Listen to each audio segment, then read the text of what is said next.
thing called life. Hope you're all having a fantastic morning this morning, hanging out with us on Wake Up Call with Dan Tortora. Love being inside of the Cafe Kubal Studios, 3501 James Street, 324 West Water Street, 401 South Salina Street, all in Syracuse, New York. You also find them on 343 Fayette Street in Manlius, and on the corner of Route 11 and Taft Road at Sweetheart Corners in North Syracuse in their drive-through location. So however you can connect with them, make sure you do that today. We appreciate you being here on Wake Up Call with Dan Tortora. Appreciate your patience as PJ and I were talking off the air and Miss Mary T and just discussing some things and sharing some love and appreciating my other set of parents, my other rents down in Florida. Love them both very dearly. And my big brother Joey as well. Can't wait to see them post-Thanksgiving for a little Turkey Day expansion, so I'm happy to be here with you. And speaking of Turkey Day, that's why PJ and I are on the show today, because typically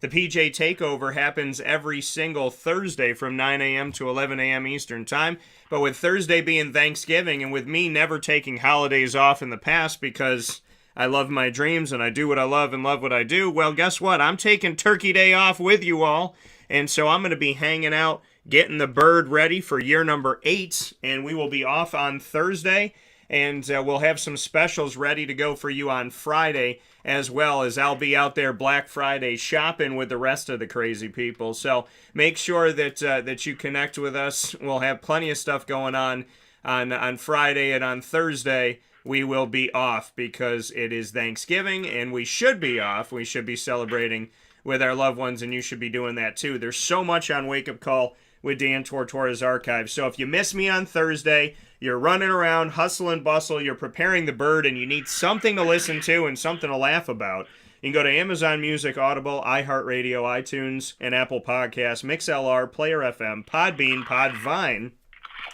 TuneIn, Spotify, Stitcher, and YouTube. All you have to do is search Wake Up Call with Dan Tortora, or one word, Wake Up Call DT. You will find me there, and you and I can spend Thanksgiving together. We could spend Black Friday together. I can't tell you that I can promise this, but if you put me in your earbuds and you listen to me while you're Black Friday shopping to that music from Home Alone where they're running around like crazy, I feel like your Black Friday would be a lot better if you listen to Wake Up Call. I might calm you down and give you something to laugh about when you're trying to make sure you get that toy and everybody around you is going a little bit crazy. You can find us live Monday through Friday from 9 a.m. to 11 a.m. Eastern Time where you are right now. YouTube.com, Facebook.com, and MixLR.com, all /WakeUpCallDT. On WakeUpCallDT.com's homepage where the MixLR feed is embedded, and on Facebook.com /LiveNowDT. So, with all that being said, it's the PJ Takeover. We'll round out the show as we always do on a Tuesday with the ingredients to success from wonderful Italian establishment Avicolli's, and PJ and I are going to do a Thanksgiving edition of the ingredients to success. So we'll talk about what we are thankful for, and leading up to that, we're going to talk about college football. We'll go back to our Week 11 picks and our NFL Week 10 picks to see how we did. We'll take a look at our overall record. We'll also talk about the Jaguars, his Gators, my Cuse, and then we'll get into our picks for college football Week 13 right before we get into the championship games for the conferences, and we will also give our NFL Week 12 picks. So with all that being said, on a Thanksgiving week, 2 days early, why? Because you deserve your dose of PJ. You're going to get that dose of the turkey. You're going to get that tryptophan, and the opposite of tryptophan, the opposite of the thing that makes you go night-night, is PJ. He's going to wake you up this morning, and he's here with us right now. Papa Joe, how we doing? That's good, Daniel. That's a good intro. Wow, hey, yeah, I feel better. Things are starting to look up down here. We're going to have a good holiday with the meatball and some family friends, some older people that don't have anyone to take care of them. Mary's bringing them over here to feed them, so we're ready to rock and roll. You know, and I appreciate that, and I expect nothing less than Miss Mary T and you doing what you can to extend your hand out to the rest of the community and help people out. I appreciate you for that, and pardon me, I can't thank you enough for being as kind as you are to the community. And like I said, I mean, two other sets of parents. I was talking to my mom yesterday, or on Sunday, and I said, you know, I call Mary my other mom, and obviously PJ's a dad to me, and I was like, are you okay with that? My mom said to me, she goes, I have no problem with that whatsoever. She said, I love that, and she loves that we're close. So got another dad, got another mom, and they live down in St. Augustine. I talk about you guys almost daily, so those ears should be ringing off the hook. And I can't thank you enough for being another dad and another mom to me, and giving me such an enriched life that has been so worth living. So I got to start off by saying thank you for that. Well, you're welcome. And you're a good guy. You're fun to have around. We love you, and it's always fun to sit around a kitchen table and BS. Absolutely. We're probably going to BS today, aren't we? Well, and that's how this whole segment started, was sitting around the table and talking about things. And I said, you know what? I can't be greedy and just keep Papa Joe all to myself. I got to share him with the world. So we are sharing PJ with the world. PJ, we're going to go back in time. We're going to Tarantino this thing a little bit. And we're going to go back into, because we didn't get to do the show yesterday, or pardon me, I should say last week. We didn't get to do the show last week. So that's going to give us an opportunity here to have a little bit of a conversation about what some things that have gone on. So I definitely want to check in with you on this and talk with you about it, so we can take a look at some things going on here. So our pick tallies that we looked at last time here, we had 25 and 13, 26 and 12. And then we had given ourselves some of the records here. So not a bad record that we have here. PJ, 26 and 12 for college picks. I was 25 and 13. Pro, 26, 21 and 1 for me. 22, 25 and 1 for PJ. And I think we had added a few more picks into that from there. And so I know our records are a little bit better at this point. So I know that we're a little bit over on some of these things, but we're going to take a look at where we stand in the grand scheme of things when we look at college week 11 and NFL week 10. We're going to go back in time and take a look at those. So I'm going to run us down the line here and see how we did. So we're going to go back and assess the situation from a couple weeks ago, as we weren't able to do the show last week. Unfortunately, we did miss you all. I was on the air doing my thing. We were out at Cafe Kubal on Friday, and we were hanging out as well on Thursday doing some things. So PJ and I are going to go back and look at the schedule here for college football week 11. I will say Corsica that we voted on, PJ was right, I was wrong. I picked SUNY Cortland, he picked Ithaca. So PJ did get that one right, and I got that one wrong in the Corsica situation. So it's tough. I love them both, and that was a tough one to pick for sure.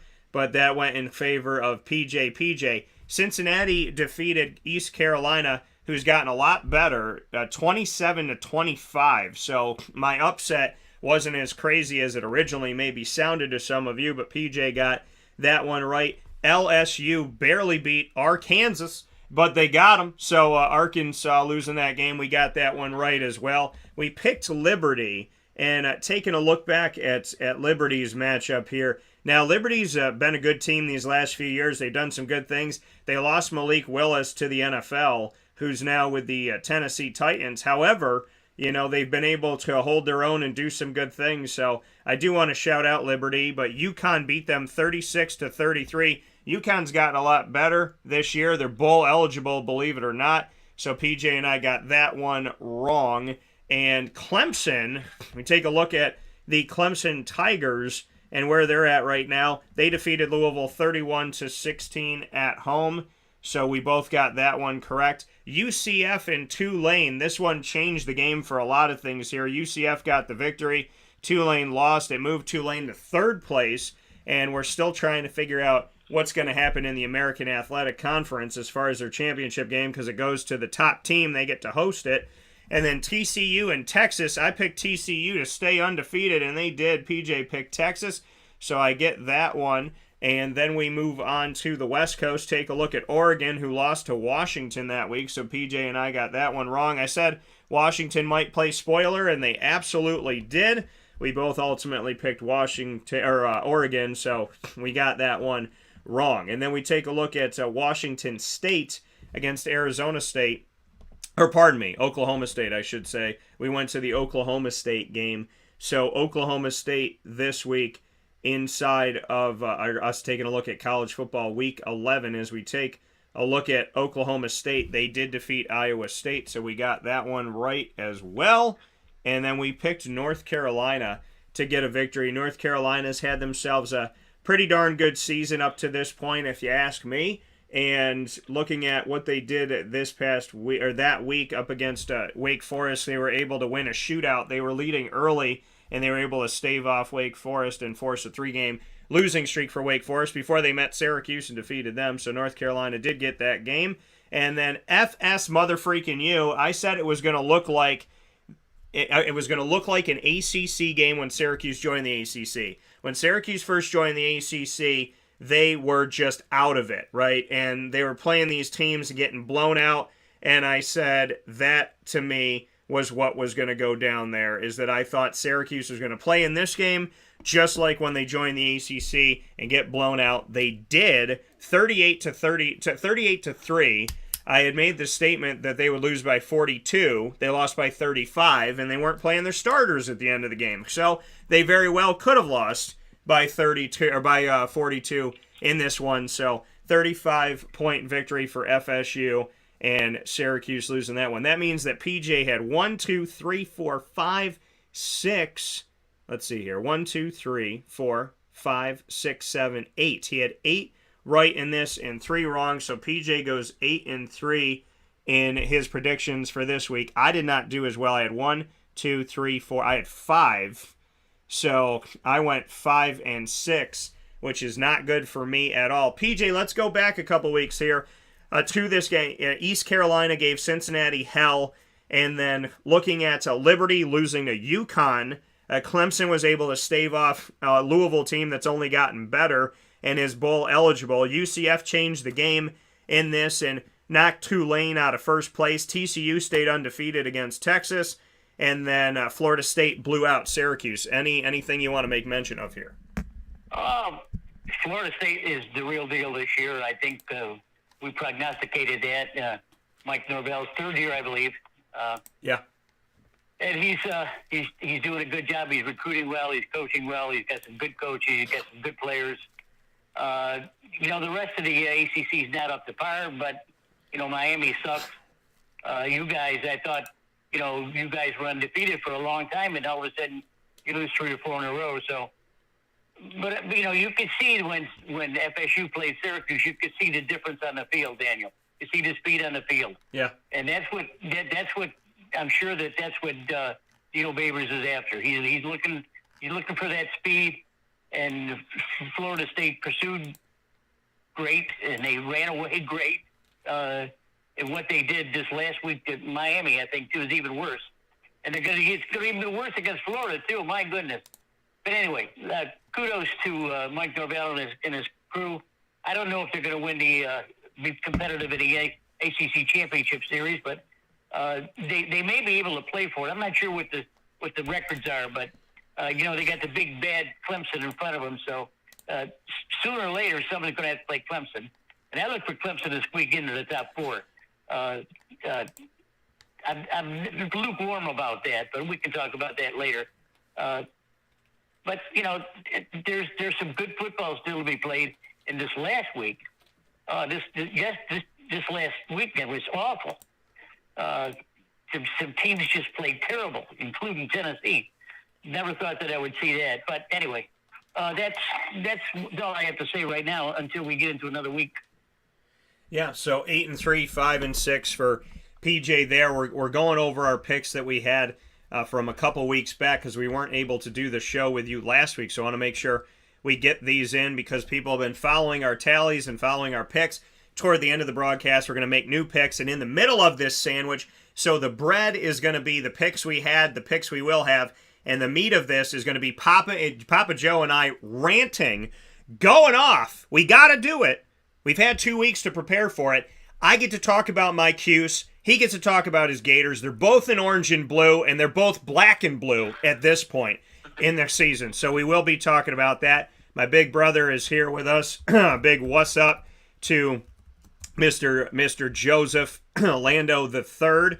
So much love to you, brother, and my mom is here with us as well. So a good morning to Mom, and thank you for all your love and support as always, Ma. So we got a lot of great stuff coming up here on Wake Up Call with Dan Tortora. We're going to shift to the NFL, take a look of our picks here before we get into our rant sandwich. And so as we look at this here and go back to the NFL schedule for Week 10, hopefully I can redeem myself. PJ's been beating me in the world of the side of thing. He's been beating me when it comes down to the college football overall, but I've been able to best him in the NFL, so let's see how we do here. Carolina beat Atlanta in a game that we did not think was going to happen. Carolina, another team, they fire their coach and all of a sudden they're better. Such a weird world that we live in. Tampa Bay was able to stave off Seattle 21-16, so PJ got that right. I got that one wrong, and we both got the Falcons wrong.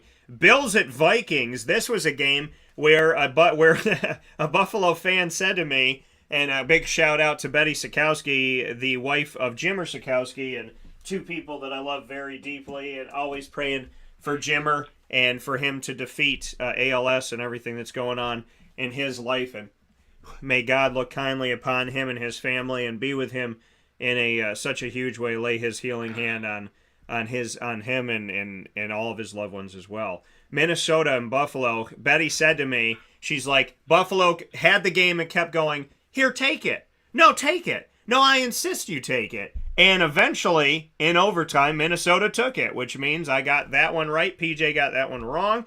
And then we go to Detroit at Chicago. What is Detroit doing? They don't make sense. They lose the games that we think they're going to win. They win the games we think they have no chance in. And this one at Chicago, Detroit won the game 31-30. They almost beat Philadelphia early on in the season.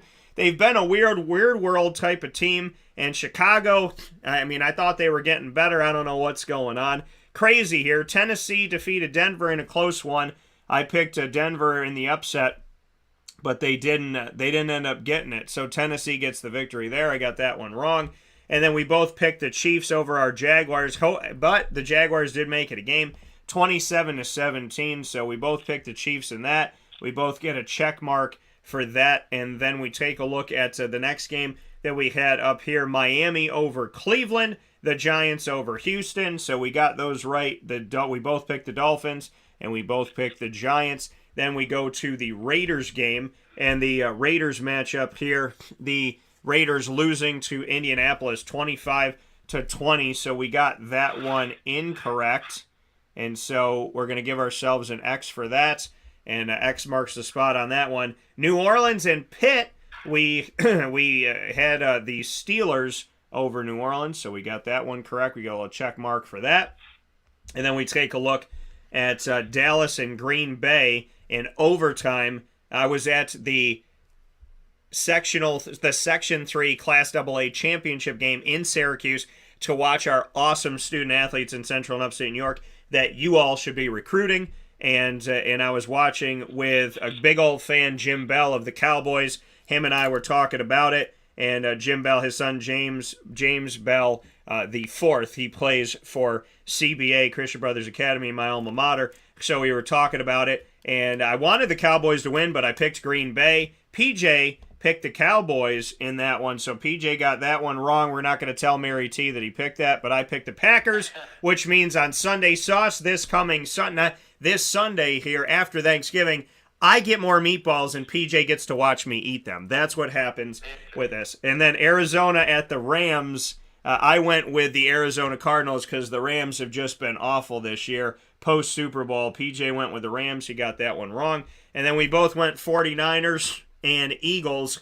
And the Eagles suffered their first loss of the season on Monday night, 32-21 to Washington. However, San Fran beat the Chargers. So San Fran is 3-0 against teams in Los Angeles this year. They beat the Rams twice, and they beat the Chargers. So big ups to them for that. And I think at this point, San Francisco has more wins in Los Angeles than the Republicans. So we're going to give that to the San Francisco 49ers here, and they get a deli dub there. So we take that away, and we look at this. So PJ got 1, 2, 3, 4, 5, 6, 7 right.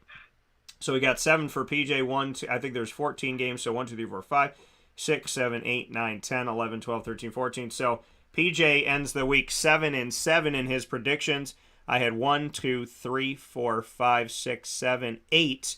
So is that right? 1, 2, 3, 4, 5, 6. I thought I had more than 8, but 8 and 6. So I get PJ in the NFL prediction 7-7 to 6-6. PJ, your thoughts on the 7-7 to 8-6, I should say. PJ got me in college football. I got him in the NFL for that week of picks. Your thoughts, PJ, on the current NFL? Are you surprised that Philadelphia took an L? Are you surprised that Carolina, post firing Matt Rule, is doing well? I mean, what are your thoughts on what's going on here? Tampa Bay's been squeaking some out. The Dolphins obviously have shown with Tua that maybe arguably they'd be undefeated. The Rams are not that good of a team right now. And Philadelphia got bested by Washington. Well, there's a lot of teams that are not playing up to their potential at this time of year. I don't think that the Packers are going anywhere, and I've said that over the last several weeks, that they're not a very good team right now because Rodgers is not doing a job. And we saw it on television where he was actually mouthing some obscenities to his coach because he called the wrong plays. And, you know, we know that Rodgers is a diva. I know that, and my bros know it up there. But he's still the smartest guy in the room when it comes to being a quarterback. And he wins one week when he shouldn't supposed to win, and then he loses yesterday or Sunday when he should have won. So, you know, he's an enigma. But he did find a wide receiver that he's going to go to. That's that Watson kid. He's 6'5", 220, big, tall, drink of water, go up and get him. So I think he's going to be comfortable with him. The Jags against the Chiefs. Look, the Jags played a hell of a game. I told you that when we were discussing it. They did well. They cleared themselves well. No one is going to look good against Kansas City because Mahomes is so much better than anyone else. The Jaguars acquitted themselves very well. I thought they played well. Lawrence completed something like over 250 yards in passing, and Etienne ran the ball very well. They had a decent game plan. It's just the defense wasn't good enough to stop Mahomes. And really, Mahomes and Kels can score any time from anywhere on the field. That's how good they are. So, you know, whoever plays the Chiefs, as we saw this last Sunday night, are going to lose. And I looked at them to be the favorites and to win the Super Bowl. Dallas surprises me a little bit, mainly because I don't want to hear Jerry Jones on the damn television. He's an idiot, and I don't want to listen to him. Oh, how about them Cowboys? He's a jerk. Well, anyway, he's got a decent team this year. The other quarterbacks held it together for Dak to come back and take over. So I tell you one thing, though. He's got a hell of a running back in that Pollard kid. I wouldn't be surprised if he sets Ezekiel down for a while and watch this kid run. This kid's the real deal, too. So they got a double backfield there that they can gain 200 yards a week on the ground. If they do that, they win easy because Prescott's going to have all day to throw. So there's some other deals there too. But we're coming to the end of the season, and there's going to be some surprises down the road yet too. And speaking of, I'm going to rant, Daniel. I'm going to rant. Okay. You know, you've heard me on the telecast several times. Quarterbacks don't run the ball. Please, quarterbacks, don't run the ball. What do these guys do? These brilliant general managers and these brilliant coaches, they got to keep putting running plays in for quarterbacks. Quarterbacks run the offense. They don't run the ball. Maybe I'm old-fashioned. I don't want to see that. Kyler Murray is down and out because he runs the ball. Justin Fields, who is really starting to come into his own, but he's coming in his own because he's running the ball. He's not throwing the ball. And what does he do? He gets hurt. Lamar Jackson, you heard me for 3 years about this guy. Don't run the ball, Lamar.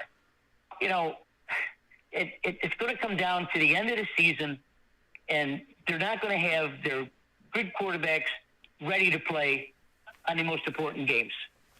I even get mad at Trevor Lawrence when he tucks the ball in and runs. But he's a tall, big drink of water. I mean, he's going to he can lean forward and get 4 yards. But when you think about the playoffs and Super Bowls and things like that, if you go back over the recent years, there's only one quarterback in the last, say, 10 or 12 years that actually runs the ball and wins. And he doesn't run the ball. It's Mahomes. He throws the ball and runs only when he has to. Yeah. He breaks the defense down. He's scooting all over the place. All of a sudden he finds Kelce and the game is over. Patrick Mahomes will not tuck the ball in and run. He will gain yards if he has to, but he throws the ball first. And you're not going to win in this league when you have a running quarterback. Is Lamar Jackson win a Super Bowl? No. The rest of the kids that I just mentioned, they're not going to win these Super Bowls either. They got to stop running the ball. Coaches, really. You've got 3 or 4 running backs. Use them. Don't use your quarterback. I'm looking in the sidelines, and Justin Fields is crying. Why? Because he hurt himself. He's hurt himself trying to get away from someone, trying to stretch something. I don't know what the play was, but it's just not going to work. Look at Matthew Stafford. Matthew Stafford has had another concussion. He's had 3 concussions that I know of, 1 in Detroit and 2 here with L.A. Now he's going to be out. Yeah. That probably happened when he was probably sacked. But again, if he runs and someone knees him in the head, oh, excuse me, Matthew, I didn't mean to do that. They get a 15-yard unsportsmanlike penalty. He's thrown out of the game, but they also knocked the quarterback out of the game. It's not making any sense to me. It's really pissing me off. I want to see football. I want to see Kirk Cousins sit in the pocket and throw. I want to see Tom Brady sit in the pocket and throw. I don't want to see these guys scrambling over creation. It's fun to watch Patrick Mahomes because he knows what he's doing. He and Kelce have this.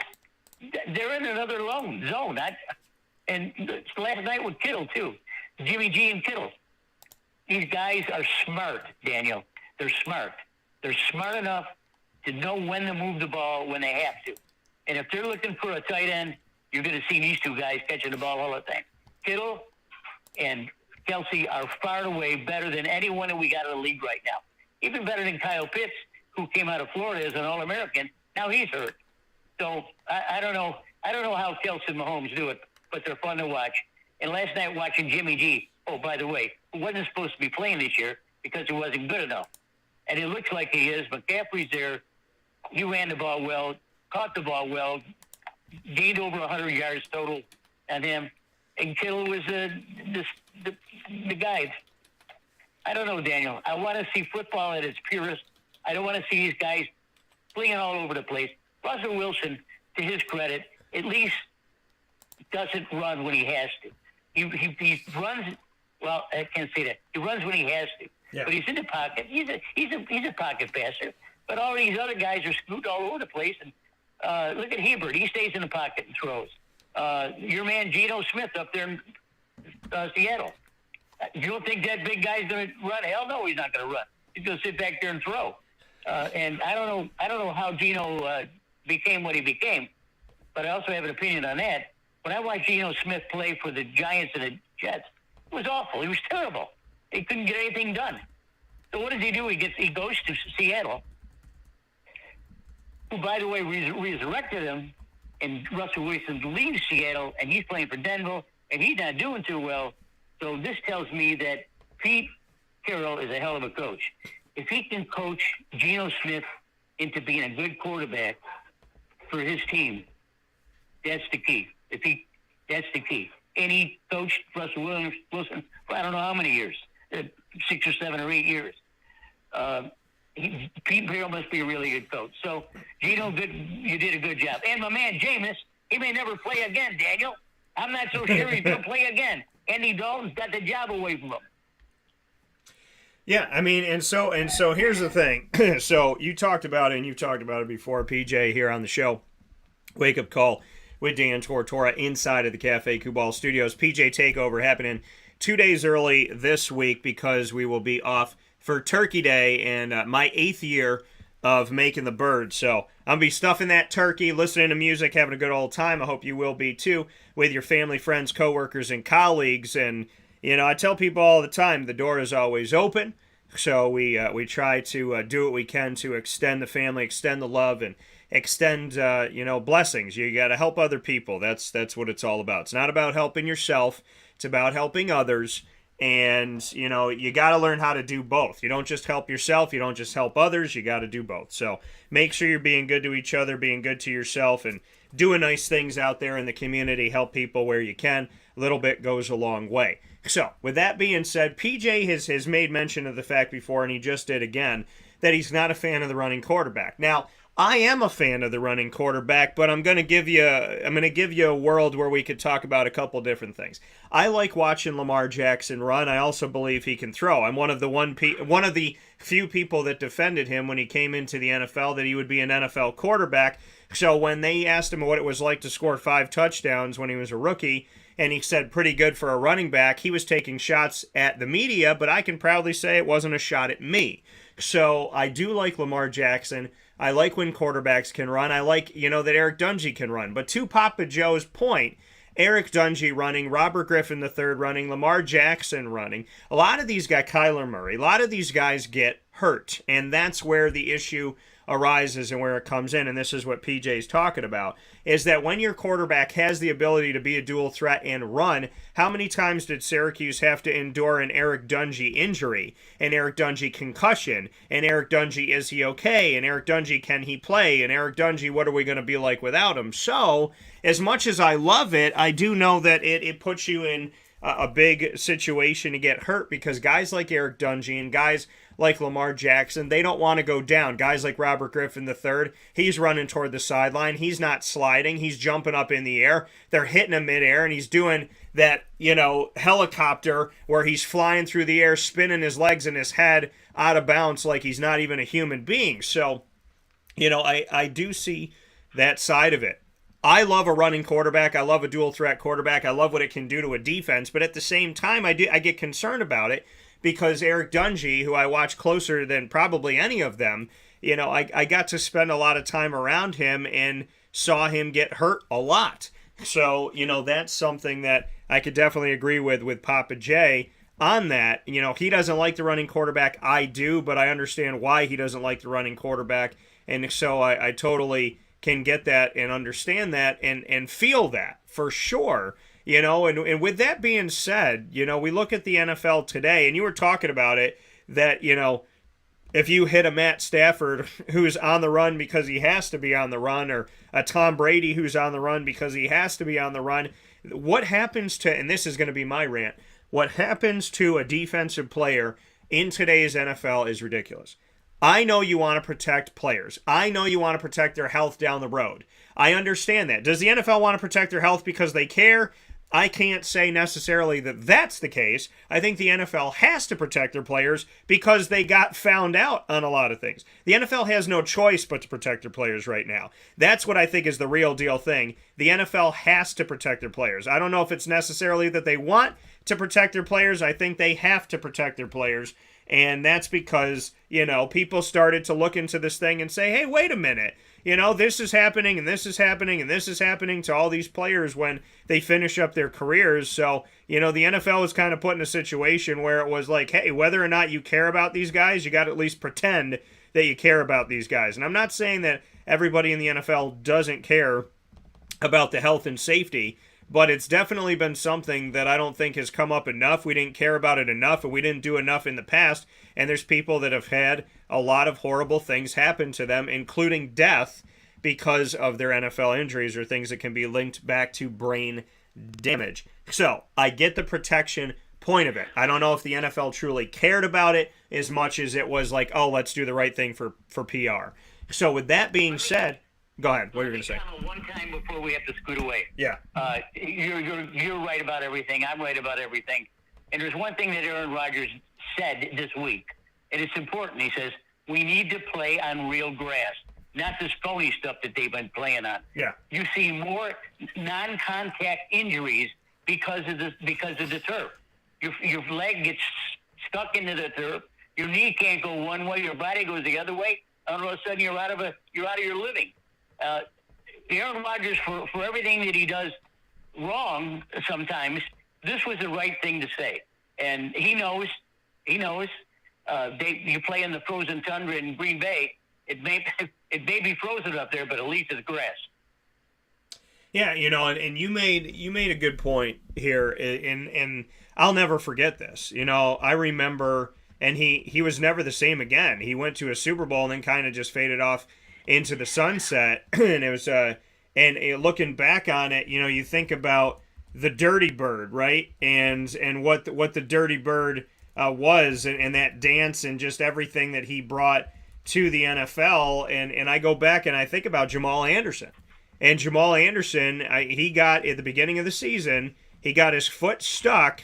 I think he got his foot stuck in the turf, and he was practicing, and so his cleat got caught, so his foot was stuck in there, and his knee went one way, the leg went the other way, and so he was trying to go forward. His body went the other way because he was stuck in the ground, and then he was out for the season. So you bring up a good point with that. But I want to hit my rant before we take a step aside, and my rant is exactly this. If you are a defensive player in today's NFL or in college football, it is almost dang near impossible for you to sack a quarterback. It is almost impossible for you to get after a quarterback. And that is my frustration.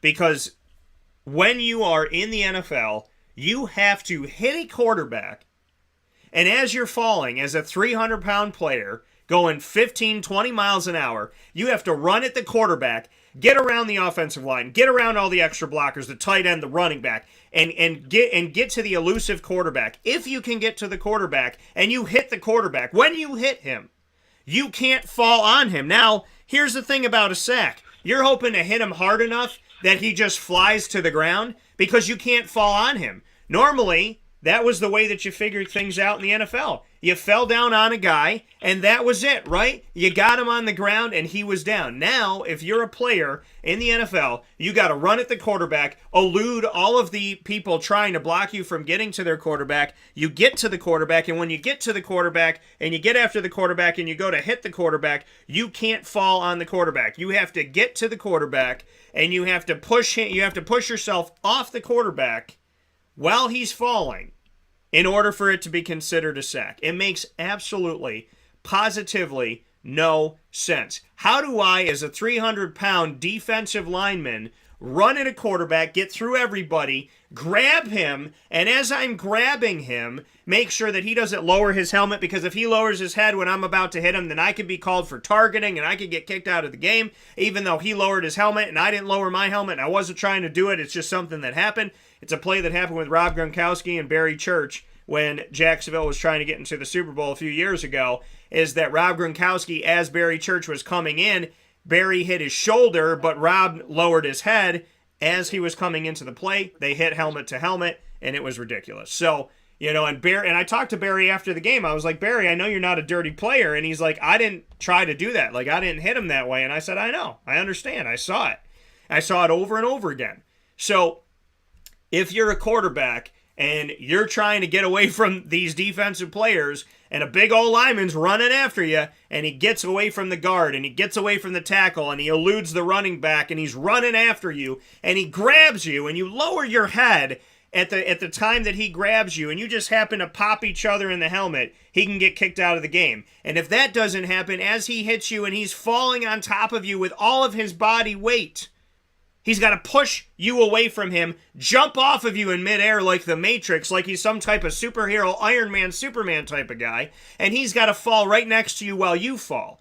But he's also trying to get the football. How do you sack a quarterback in today's NFL with all these rules? How does a 300-pound man going at 20 miles an hour stop himself from falling on you while trying to get the ball, while trying to get you down, and just hoping that you fall? At this point, make a two-hand touch. I'm all about protecting people. I'm all about doing things the right way. But no matter how many times you try to protect someone who plays football, the reality of football is it is a barbaric sport. And no matter how many things you try to implement in order to protect people, people are going to get hurt. It happens. I don't want it to happen. But it is the sport. This is what it is. People get hurt in rugby easier. People get hurt in football easier. People are going to get hurt in a football game more than they're going to get hurt at a swim meet. That's just reality. It's what happens. In baseball, when a guy's running bases, you can't run after him and tackle him and stop him from running the base. But in football, you can do that. And my issue with the NFL today, when we talk about running quarterbacks, this, that, whatever, we talk about quarterbacks in general, if you're a defensive player, especially if you're incentivized in your contract that the more sacks you get, the more tackles for a loss you get, the more pass breakups and different things you do in fumbles and fumble recoveries, that you get more money. These guys are trying to get after it. They're trying to get their money. They're trying to make their hay. They're trying to get on the highlight reel. They're trying to do everything they can to be one of the best in the country so that they can get a nice contract and provide for their family and their family's family for the rest of their lives. How are you supposed to sack a quarterback in today's NFL? And that is my rant. Very good. That says it all. So with that being said, we're going to take a step aside for a fast break. PJ and I will be back when we come back. Papa Joe and I are going to be talking about his Gators, my Syracuse Orange. Folks, they both wear orange and blue, and like I said before, they're black and blue now. We got a lot to talk about. The Gators just lost to Vanderbilt, and Syracuse has not won a single game in the second half of the season.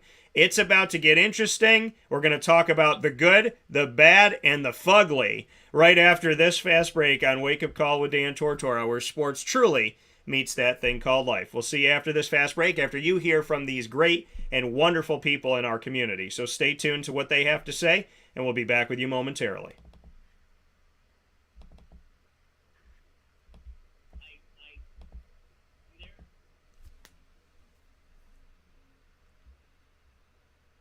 Carvel DeWitt, it's what happy tastes like. Do you know why? Because we make ice cream. Creamy, rich, flavorful ice cream. Not yogurt or iced milk like some of our competitors. Ice cream. Fresh, by hand, daily. For the calorie conscious, we have something new for you. Our new Carvelite. Same great flavor, creaminess, and texture of our regular ice cream with only 35 calories an ounce. So whether you want an ice cream cake, flying saucer, dasher, carvalanche, hard or soft ice cream, we will satisfy your craving with our fresh, handmade regular or new Carvelite ice cream. Carvel DeWitt. It's what happy tastes like.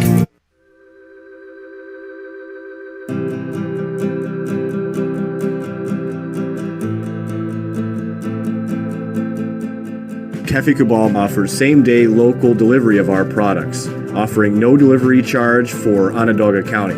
Shop cafecabal.com for fresh roasted coffee beans, cold brew, travel mugs, and all your essential Cafe Cabal needs. Cafe Cabal, coffee for the soul.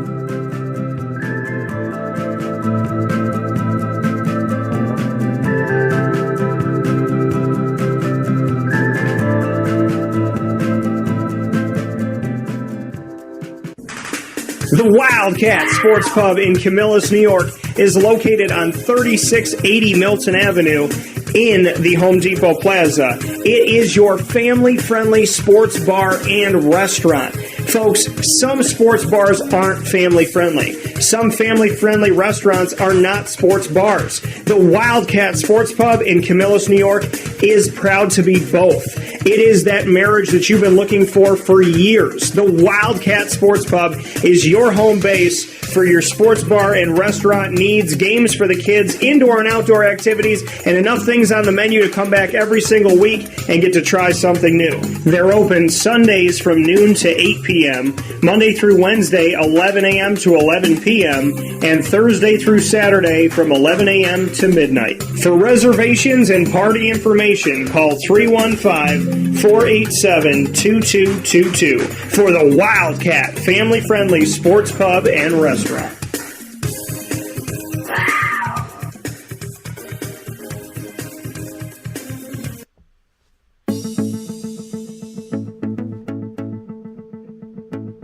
Avicolli's, located on the corner of Route 57 and Wetzel Road in Liverpool, New York, has been your trusted neighbor for decades. Located just steps from Liverpool High School, we're happy to have the Liverpool Warriors on-site, on-location broadcast at Avicolli's through Wake Up Call with Dan Tortora every single month, featuring student athletes, coaches, and administration throughout the year from Liverpool High School. Head out to Avicolli's today on the corner of Route 57 and Wetzel Road in Liverpool, New York, open Tuesday through Sunday for lunch, dinner, and drinks. We'd love to see you out there. And of course, you can call them at 315-622-5100 for takeout, delivery, and catering. That's 315-622-5100. And also find them on myavicollis.com. That's myavicollis.com.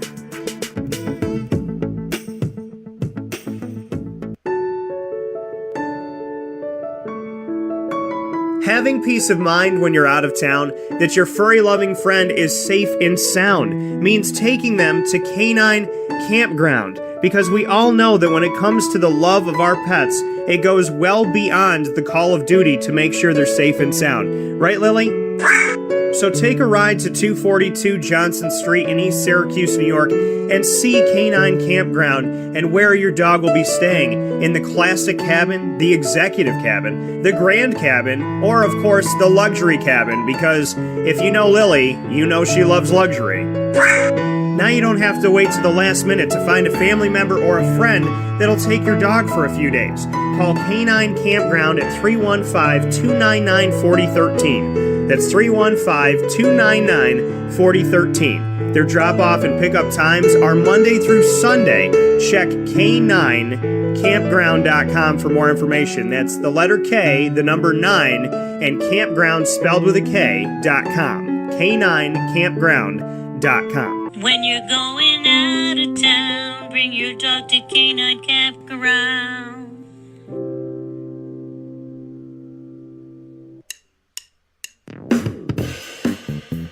PB&J's Lunchbox, the food truck that you love finding all throughout Central and Upstate New York, now has a street-side cafe. So when you're craving their traditional favorites as well as their out-of-box amazing menu items, you can now head to 663 Old Liverpool Road in Liverpool, New York. Located just minutes from the highway, the Thruway, Destiny USA, and Onondaga Lake Parkway, PB&J's Lunchbox Street-Side Cafe is there for you Monday through Saturday from 9 a.m. to 7 p.m., serving breakfast, lunch, and dinner all throughout the day. Get breakfast for dinner, dinner for lunch, whatever you fancy, including their award-winning grilled peanut butter and jelly sandwich. Find them at 663 Old Liverpool Road in Liverpool, New York. PB&J's Lunchbox, where we love to know what's in your lunchbox.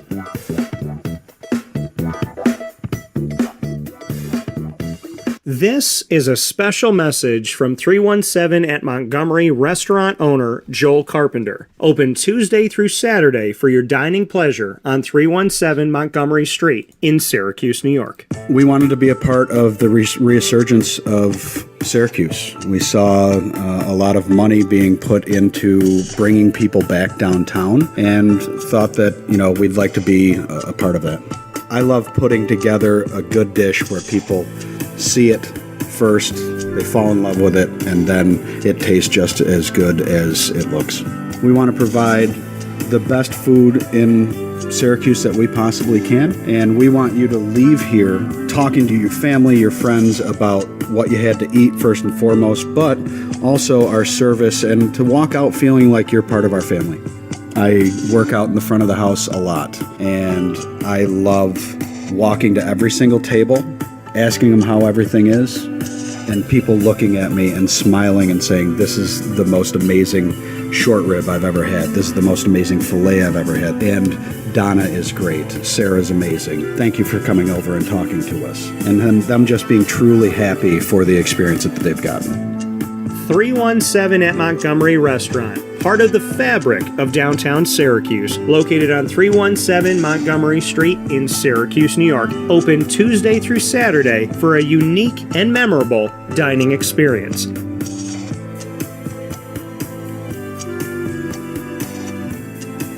Welcome back here to Wake Up Call with Dan Tortora inside of the Cafe Kubal Studios, hanging out with you where sports meets that thing called life. And we started off the week with you having the opportunity to hear what you exactly just heard, which is 317 at Montgomery, an all-new partner of Wake Up Call with Dan Tortora. And we are so happy to have 317 at Montgomery. The name of their restaurant is the name of their location. So by knowing who they are here on the show, you'll know exactly how to get there.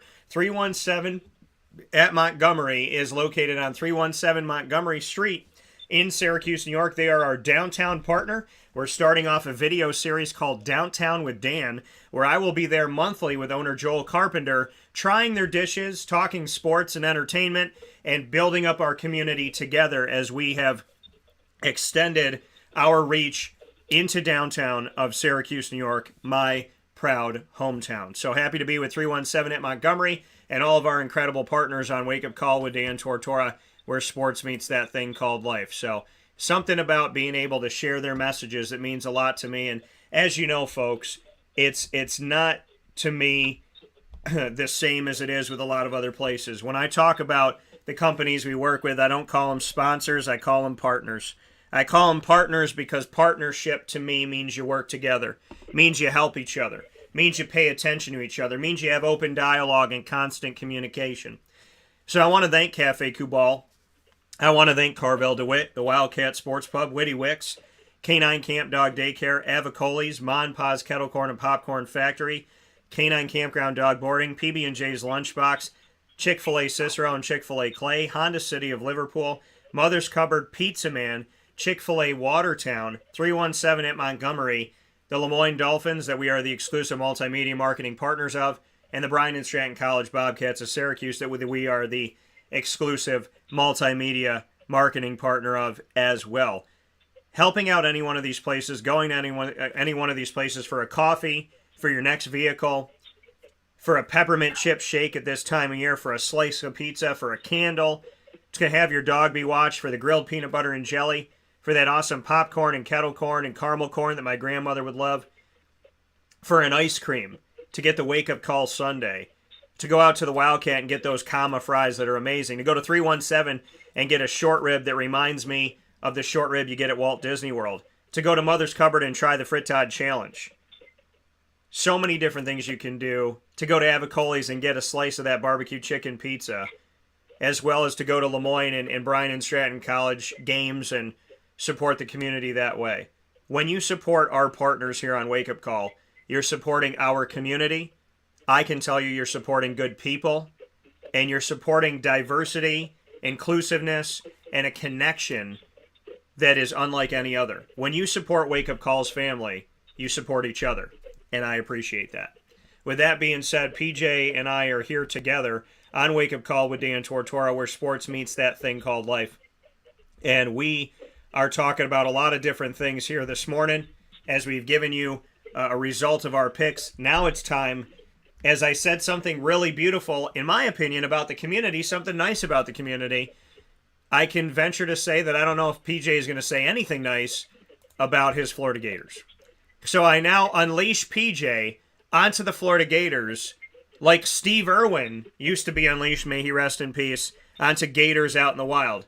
PJ, you have the opportunity to go Gator happy right now. I'd love to get your thoughts on the Florida Gators in the SEC. They thought Dan Mullen was the problem, so they went and got Billy Napier. And the team just lost to Vanderbilt, who has beaten Florida and has beaten Kentucky in the same year. Your thoughts? It's awful, Daniel. I don't know what to say other than that the team is not very good, and I've maintained that all along. I don't know what's not coming together for the kids. I don't know if it's I don't think it's the coaching. He's a hell of a recruiter, Billy Napier. He's got the number 8 recruiting class coming in this year. I mean, he's going to have the players. Maybe he needs better coaches. I don't know. But, you know, we all know that these kids, they have pie in the sky look in their face when they're an 8-star or 20-star or 5-star, whatever the hell kind of star they got. They think they're the cat's meow. And when they get into a program, they think that they're better than everyone else, and they don't buy into the coach's program. Florida has something like 90 players, okay? Everyone plays eventually for these big schools. Maybe not the draft first spring. Maybe they get in garbage time, or maybe they have to cover a kick. But most of the time, all the guys play, and the better ones play better, and you win. But Florida had a chance to really set the season up. They were 6-4, coming off a tough loss against Georgia. Playing a Vanderbilt team, which is frankly weak, and they lost to Vanderbilt. Instead of being 7-4 going into the FSU game, they're 6-5, and they're going to get beat at FSU. So there's nothing more for me to say. They're not a very good team. They're going to be bowl eligible. Big deal. They're going to be bowl eligible with a 6-6 record. Are you kidding me? Are you kidding me? Who the hell wants to see Florida 6-6 in a bowl game? I don't, and I'm going to watch it because I have to, because I'm a Gator. But you know, it's not pretty. Anthony Richardson is doing the best he can with what he's got. He's a stud, really. He's got a big arm. I don't know. Maybe they're not calling the right players. They got good plays. They got wide receivers up. They just have good players, but they're not playing very good. I don't know what else to say. I mean, it's a dismal effort, and losing to Vanderbilt. This is the first time in something like 18 years that they've lost to Vanderbilt. And I don't need to degrade Vanderbilt. They've done a hell of a job this year, and they beat Kentucky, who beat Florida. It is this way in the SEC.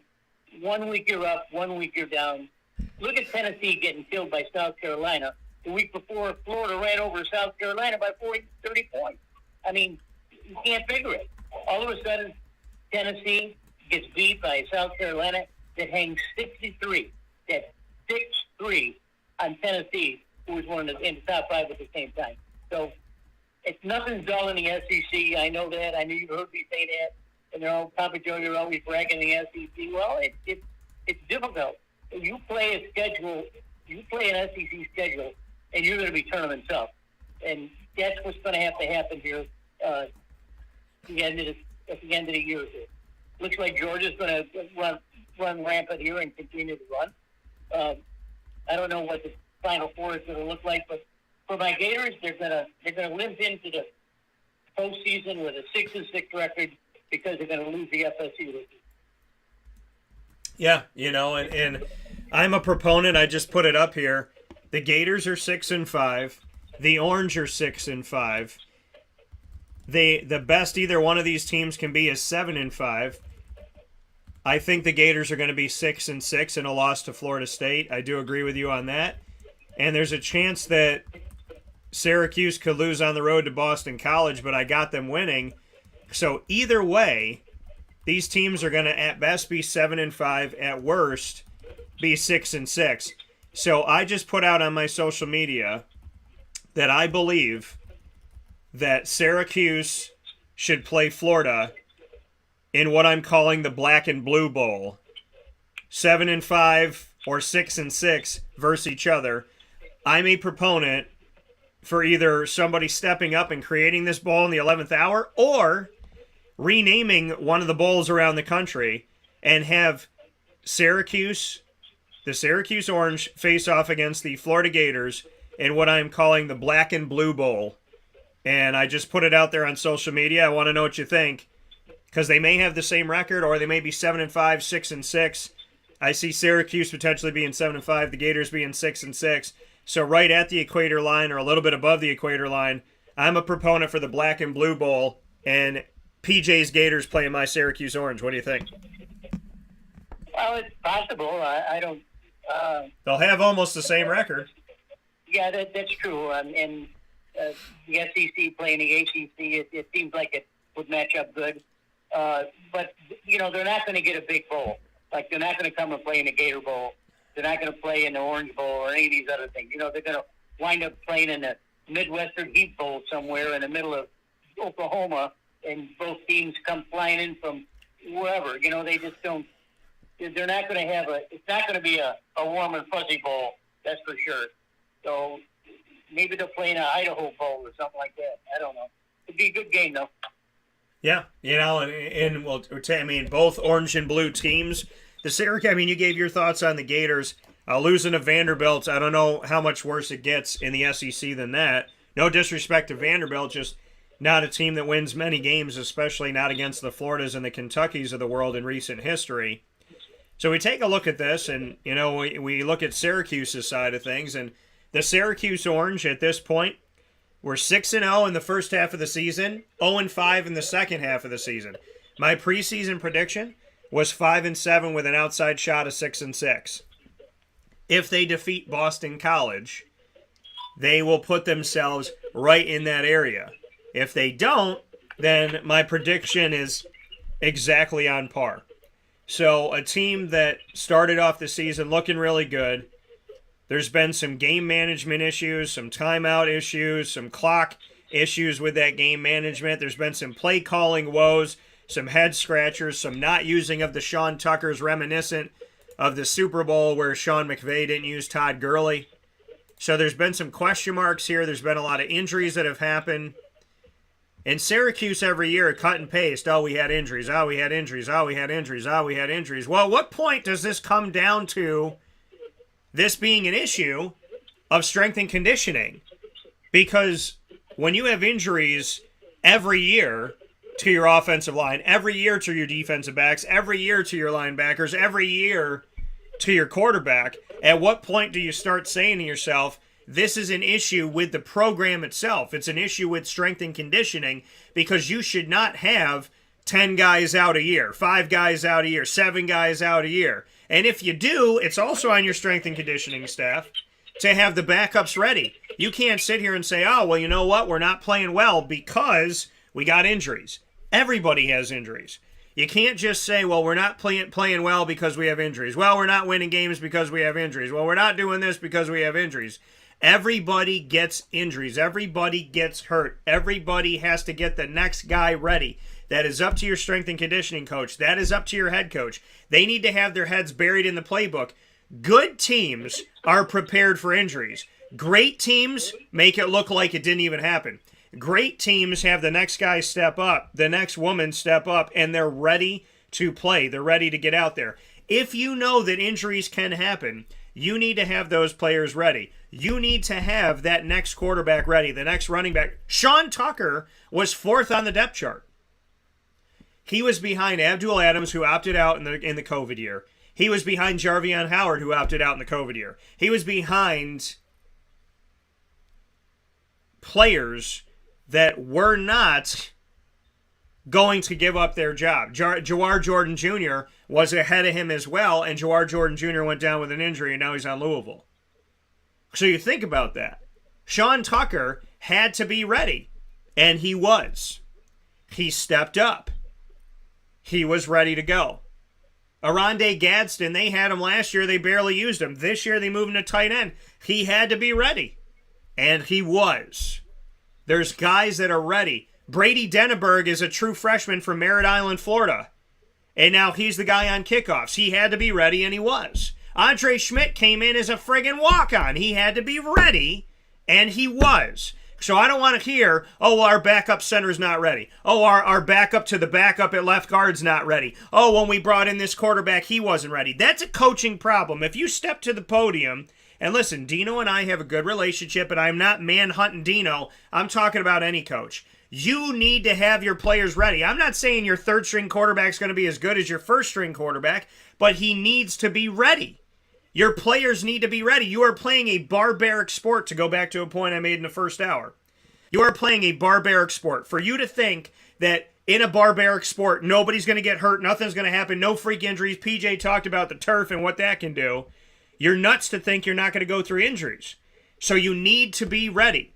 Clock management is on the coach. Timeout management is on the coach. Play calling is on the coaching staff. Getting guys ready is on the coaching staff. So if you step to the podium and say, well, we did this, this, and this on 4th down, well, that's on you.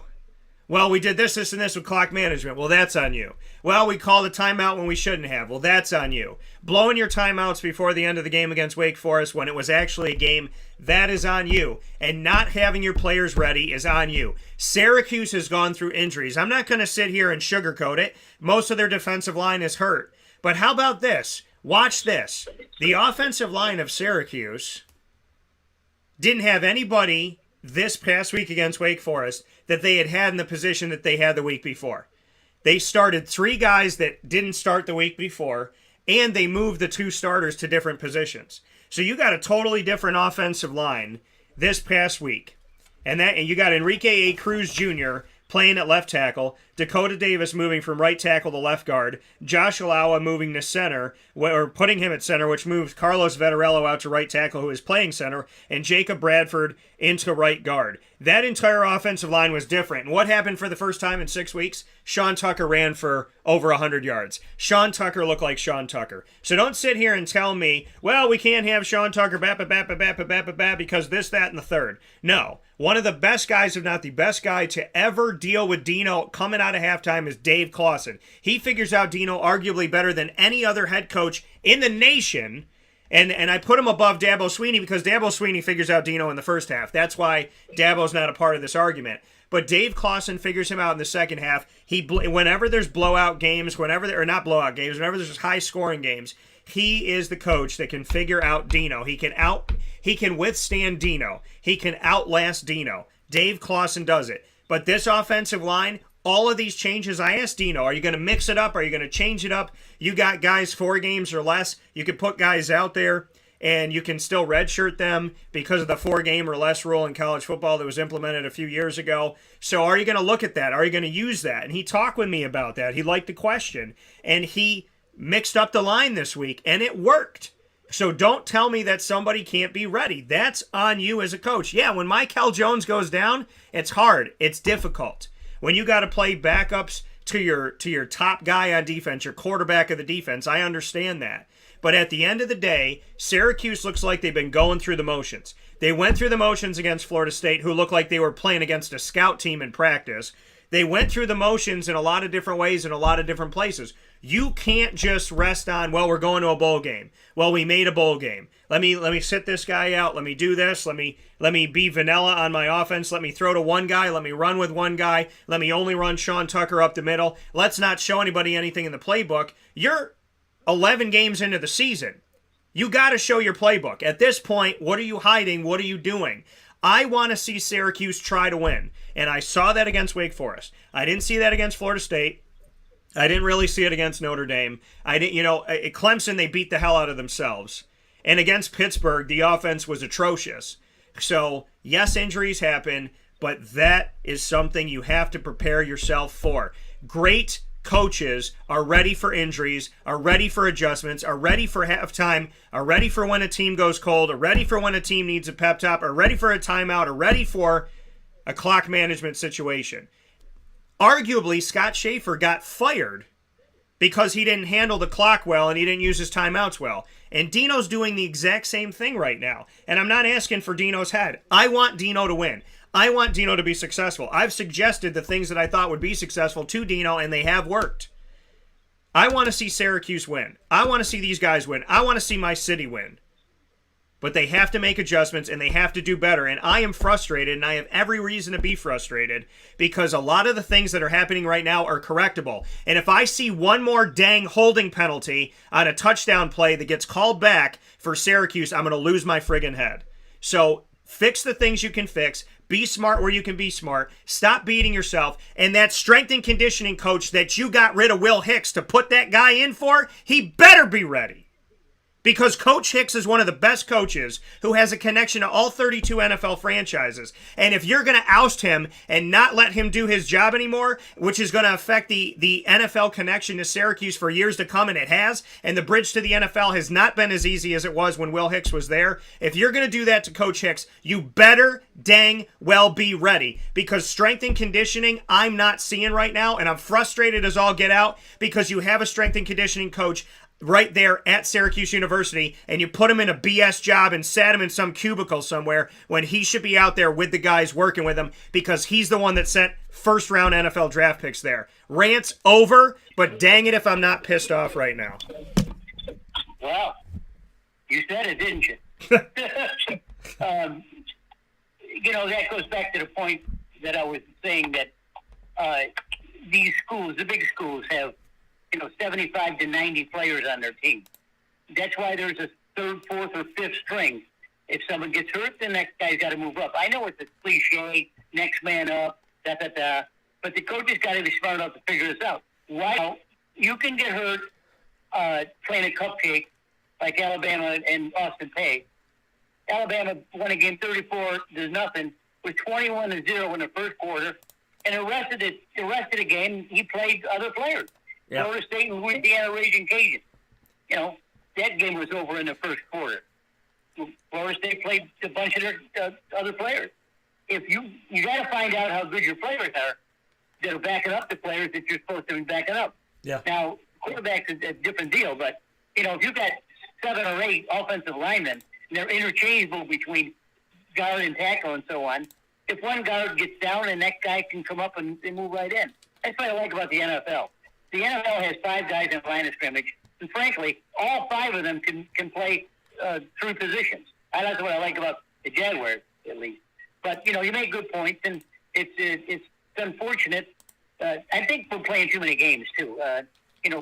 13 or 14 games a year for college is crazy. But, the dollar talks. And when you're not going to play all SEC teams every year. I mean, every year. But in the SEC, you do have to play them every year. Florida plays some cupcakes. Most of the teams play cupcakes. And you hope you don't get hurt when you play a cupcake. Yeah. So, if you want Austin Peay to come in and play Alabama, it's going to cost you $1 million, and hopefully no one gets hurt. So you make good points, and make the point about the strength and conditioning coach. Certainly that man is important. Woman is important. I mean, they have to set the schedule for these guys, but it's also up to the kids to maintain their ability too. I mean, they're not going to have the strength and conditioning guy over your shoulder all the time. You got to take responsibility to do the exercises yourself. So when Coach Babers calls on you and say, "Hey, Joe, go play offensive tackle," on the left side, not the right side, the left side. I want you to protect the quarterback. Gee, Coach, I forgot how to do. I don't know if I forgot how to do that. Well, okay, I'll do someone else. But these kids are this way sometimes. They don't want to. They want their own way. So the coaches have to be accountable, but also the players have to be accountable to themselves. Yeah, and I agree with that. And like I said, I have a great relationship with Dino, and mistakes happen and issues happen. There's no reason why this team should be 0-5 in the second half of the season. You got to adjust. Like I said, good coaches make good decisions in tough situations. Great coaches make good decisions in tough situations and win games. So I need to see better. I know Dino wants to win. I know Dino wants better. So let's get it together. I'd be more than happy to sit down with Dino anytime he wants to. Figure things out. Be a sponge. Learn. Because there's something with this team that's not clicking right now, and I don't like what I'm seeing. They started off hot. Granted, they're playing better teams now, and I get that. But you don't play Clemson the way you play Clemson and then just fall off the face of the earth. So injuries happen. Guys got to be ready. Some of it's on the players. Some of it's on the coaches. Some of it's on the fact of things you can't control. But in life in general, how successful would I be as a business person, as a business owner, and a broadcaster if something bad happened and I went, well, can't broadcast the show today. Well, can't manage my business today. Well, this client left, so I'm just going to quit. Whenever adversity strikes, I've had to answer. I woke up the day after my wife left the house for good and broadcasted my show. And people said, how the heck could you get out of bed that morning? I said, because I'm not going to let something out of my control me. So, in the same respect, I know Syracuse has talent. I know they got dogs. I love these guys. I appreciate these guys. And I respect the hell out of them. So let's go to work. With that being said, PJ and I are going to the college football ranks to make our picks for this week. And with that being said here, PJ, we got a lot of games to get into. I know Greg's got a lot of questions here. Notre Dame versus USC. Let's start there. Well, USC's got a lot to play for because, frankly, I think USC is going to be one of the top 4 teams in the nation, and we're finally going to get rid of the Michigan and Ohio State tandem there. So whoever wins that game, Michigan, Ohio State, will be in the top 4, and I think Southern Cal can squeeze in there. They have a very exciting team, and this kid that came over from Oklahoma, I mean, he's tearing it up, and you can see that what good coaching does with good athletes. I mean, yeah, USC is fun to watch, and I wouldn't mind seeing them in the college championship. I hope they don't play Georgia up front, but they look like they're the real deal. I like USC. They got too much to play for. I think when they realize that they may have a chance to play the national championship, they're going to win this game. Yeah, I think USC, under Lincoln Riley, I said it before, it's wide open, right? The Pac-12, they were coming into a wide open conference. I think he saw that. And they're in the Pac-12 right now. They'll be in the Big Ten eventually. But for right now, it was a great decision to go over to USC because you have the opportunity to take a conference that doesn't have any team that's that team and to become that. So at 7:30 p.m. Eastern Time this Saturday, right after Black Friday, November 26th on ABC, you can watch Notre Dame, ranked 18th in the nation. You want me to rant just a tiny bit on this? Notre Dame went up 3 spots in the AP and 4 spots in the coaches poll for beating Boston College, who's 3-8. Explain to me how a team goes up the polls to the top 15 in the AP and the coaches poll for beating the only team in the ACC Atlantic Division that's not going to a bowl game. Preferential treatment. Say it with me. Preferential treatment. USC, go to work. You got something to play for. Notre Dame's got something to play for. If Notre Dame wins, they'll put them in the dang top 8. If USC wins, well, we're talking about a team who may be playing in the college football playoff. I'm going with USC. And Notre Dame, they'll probably, if they lose this game and it's close, 31-30, they'll probably move them up the polls saying that they played a really nice game. I don't understand anything about it, but that's where we are. So I'm going with USC in this one with Papa Joe. I think USC's got a lot to play for at this time of year. Next one up, Mississippi State and Ole Miss. Mike Leach up against the Lane Train. What do you got? Oh, Mississippi laid an egg this last week. They just got really outplayed by Arkansas.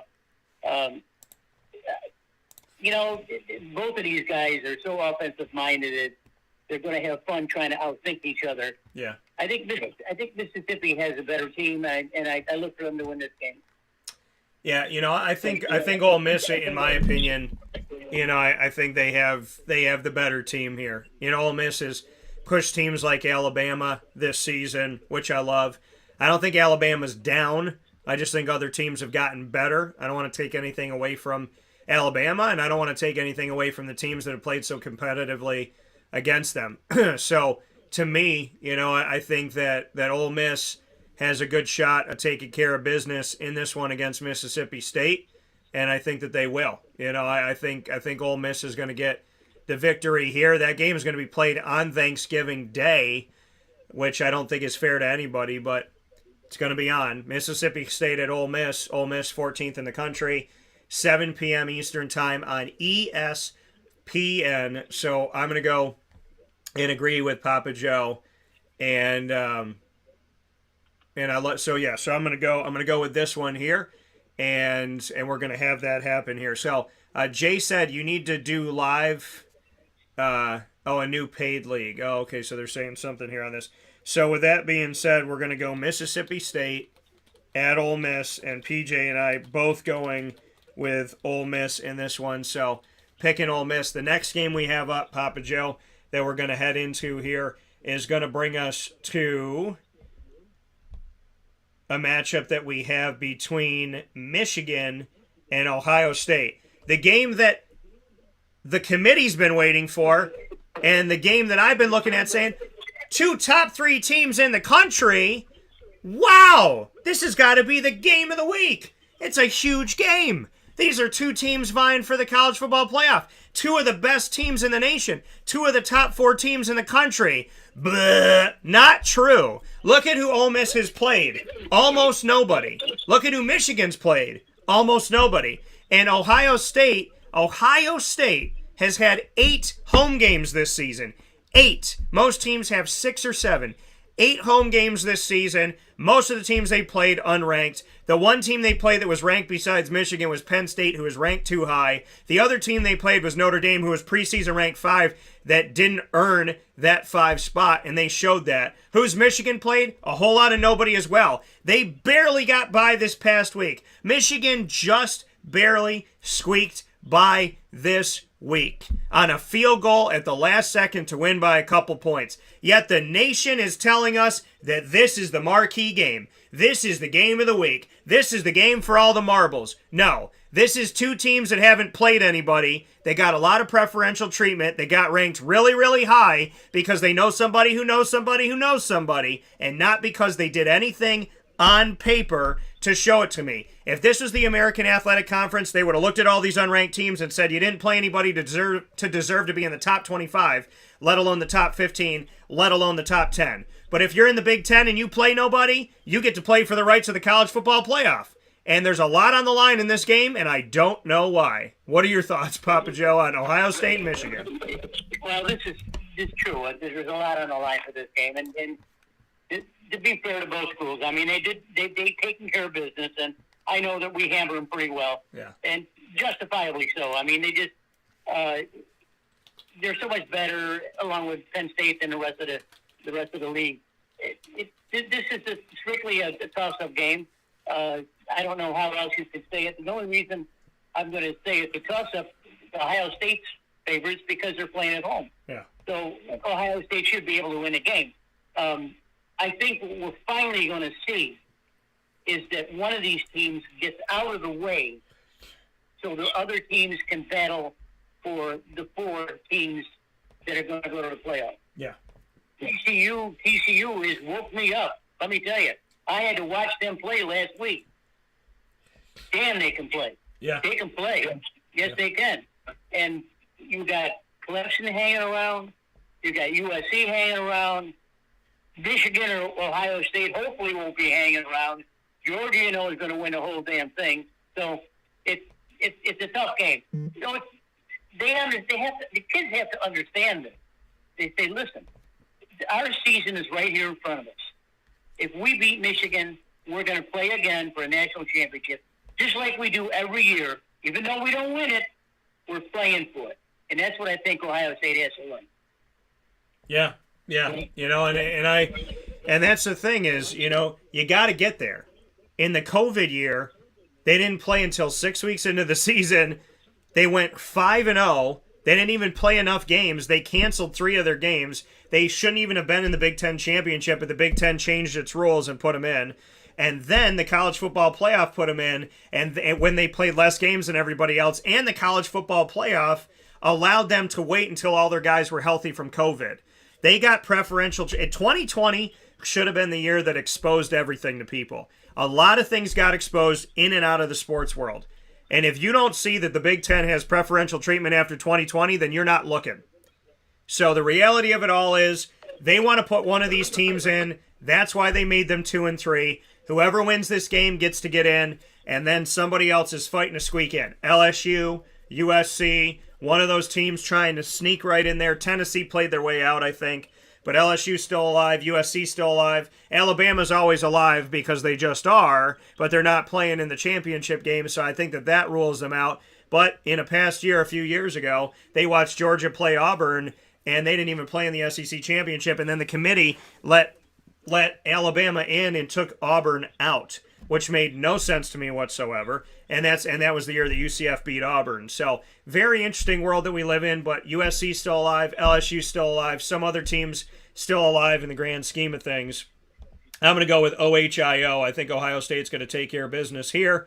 And then, PJ, we have Washington and Washington State. Washington just spoiled Oregon's chance of getting in the college football playoff, in my opinion, and now they're playing Washington State. What do you got? This used to be a fun game to watch years ago when Mike Leach was there, but Washington looks like they're playing for a lot of stuff this year too. So I look for them to win this game. We don't get to see these teams play that much. Yeah. Not so much as the East Coast teams and the Southern teams. In the South, I can get anything. I mean, I can put the SEC network on or the ACC network. I can get all these games. Now, when you talk about the West Coast, if it's not UCLA or USC or Utah, you don't get to see these teams play enough. You don't know how good they really are. I don't even know if this game will be on TV. Probably not. But I like Washington. Yeah, I like Washington in this game as well. I'm picking the Washington Huskies to win this matchup. And I got a good feeling. about. I mean, I think Washington's going to do some good things. I don't think they're going to be an easy game for whoever they play in a bowl game. They're 17th in the country. The game is going to be on ESPN. It's going to be at 10:30 at night. So brace yourselves for that one, folks. It is going to be a late night game because it's being played on the West Coast. So you will have the opportunity to watch it if you stay up late like I do. And you'll be able to see that game. So Washington at Washington State. And I'm going to pick Washington with PJ in this one. Next game that we have up, Papa Joe, Louisville versus Kentucky. Kentucky has recently lost to Vanderbilt. After Syracuse blew out Louisville at the beginning of the season, they've only gotten better despite a recent loss to Clemson. What do you got? Well, Kentucky played Georgia to a really good game this last week, and their defense played extremely well. But Georgia is a mini NFL team. They didn't let Kentucky do anything. Kentucky has a lot to play for, and I think they win this. I think they win this game easy. Besides, their coach just got a raise to what, $8.3 million a year? Are you kidding me? Well, how about this? And that was another thing to talk about here. Mark Stoops, Kentucky's head coach. Now, mind you,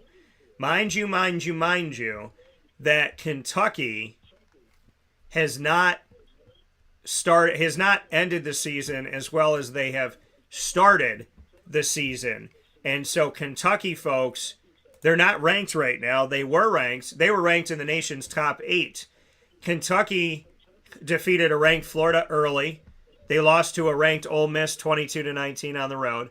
They lost to South Carolina, who just took care of business against Tennessee. They lost to Mississippi, or they beat Mississippi State, who was ranked, and that was at home. They got blown out by Tennessee on the road 44-6. They lost to Vanderbilt, and they kept Georgia under 20 but still lost that game. And within all of this, they decided to extend Mark Stoops. And listen, if you're going to get yours, get yours. But if you scratch your head on this one, I understand it.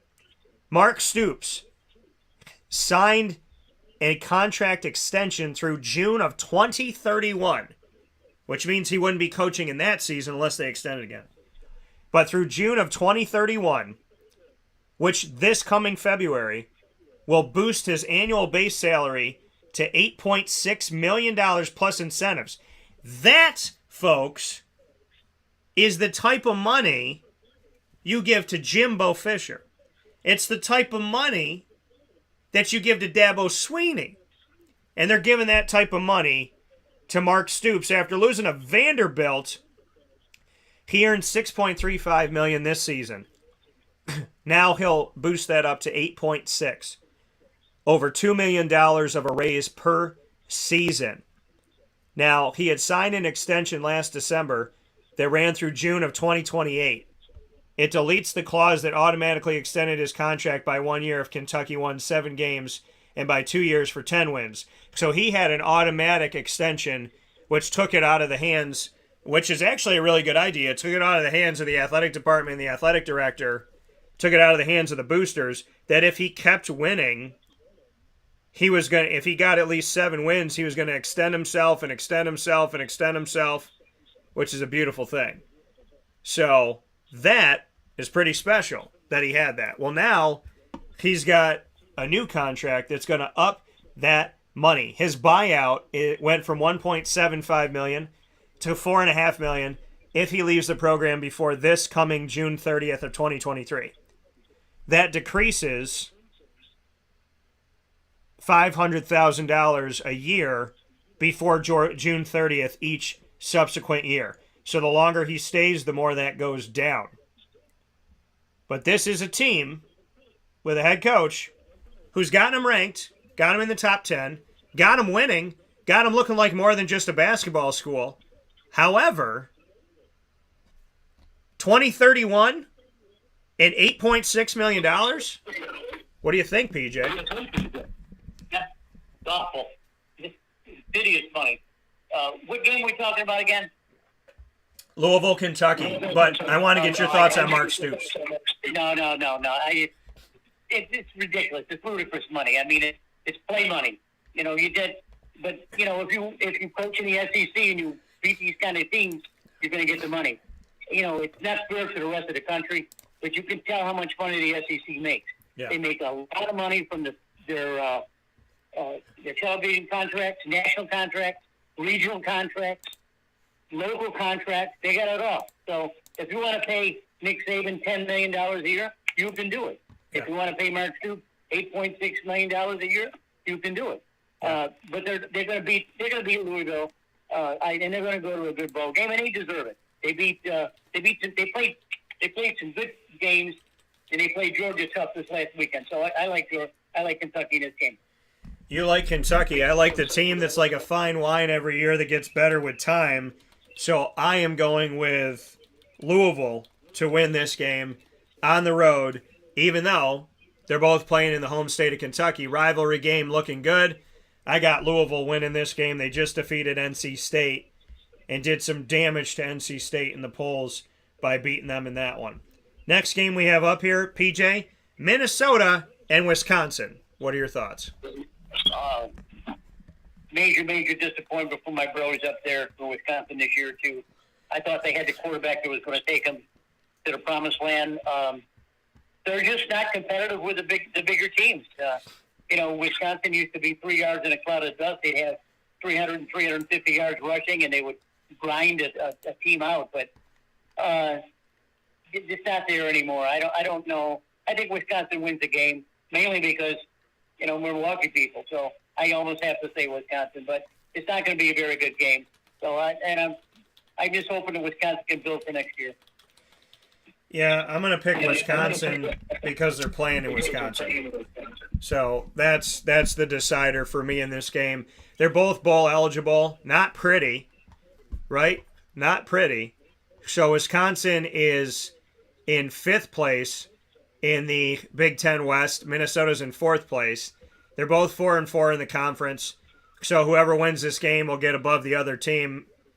Minnesota's 7-4. Wisconsin's 6-5. So, not pretty on either side. I'm going to go with Wisconsin, the home team. Iowa State and TCU, PJ. I said if they stay undefeated, they're going to get in the college football playoff. I think the best the college football playoff is going to give them is 4, but I'm hoping that maybe they can get to 2 or 3 since they actually play teams unlike Ohio State and Michigan. What are your thoughts on TCU, who will face off against Iowa State? Well, this is a roadmap that they need to follow. This is what's happened in the last 3 or 4 weeks, where TCU is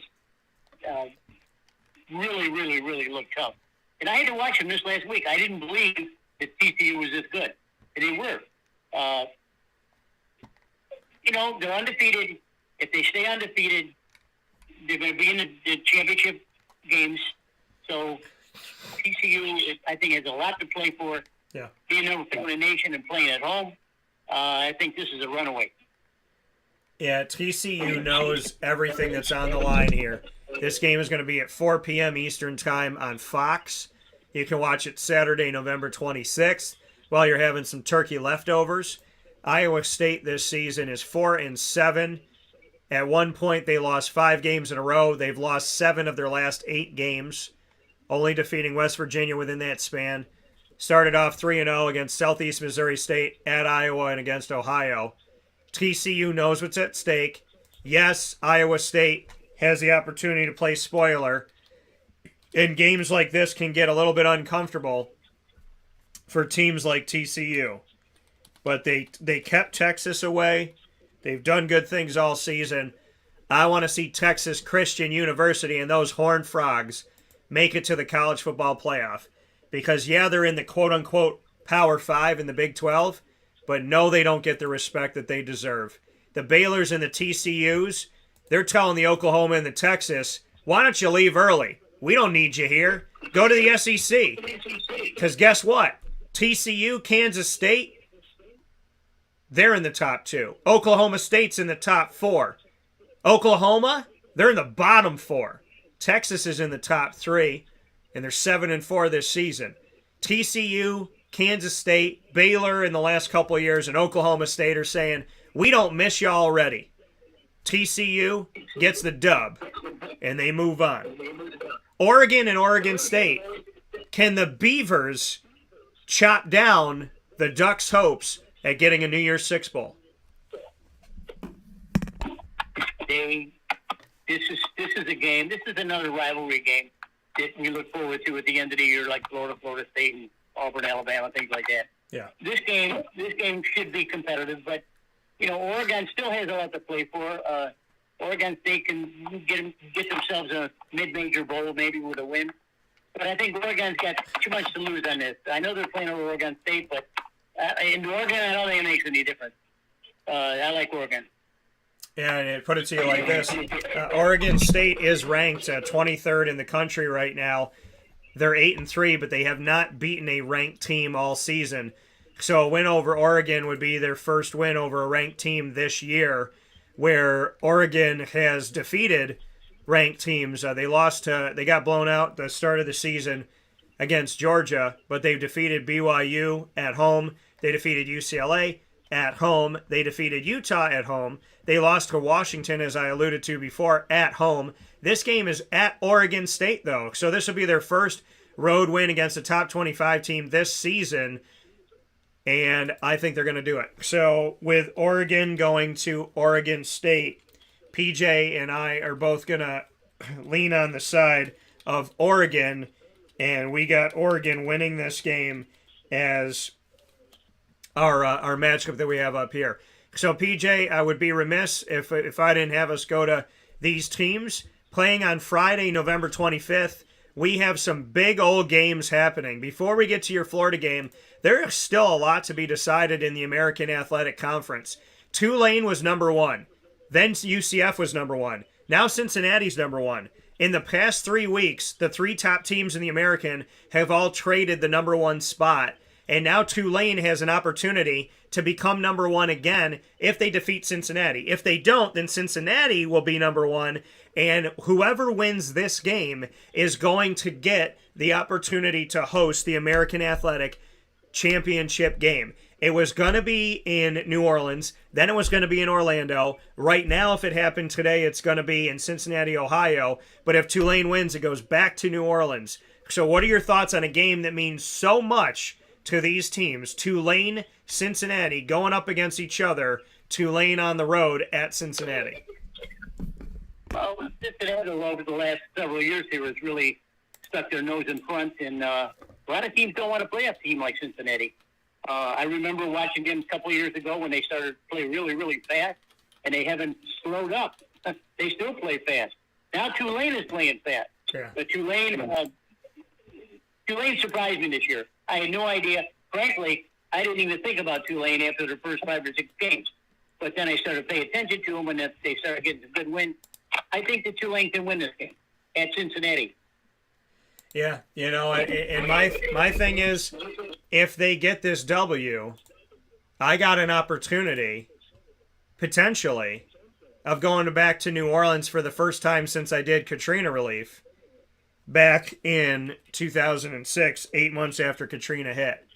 I'm going to pick Tulane. They had first place. They lost it when they lost a head-to-head matchup to UCF.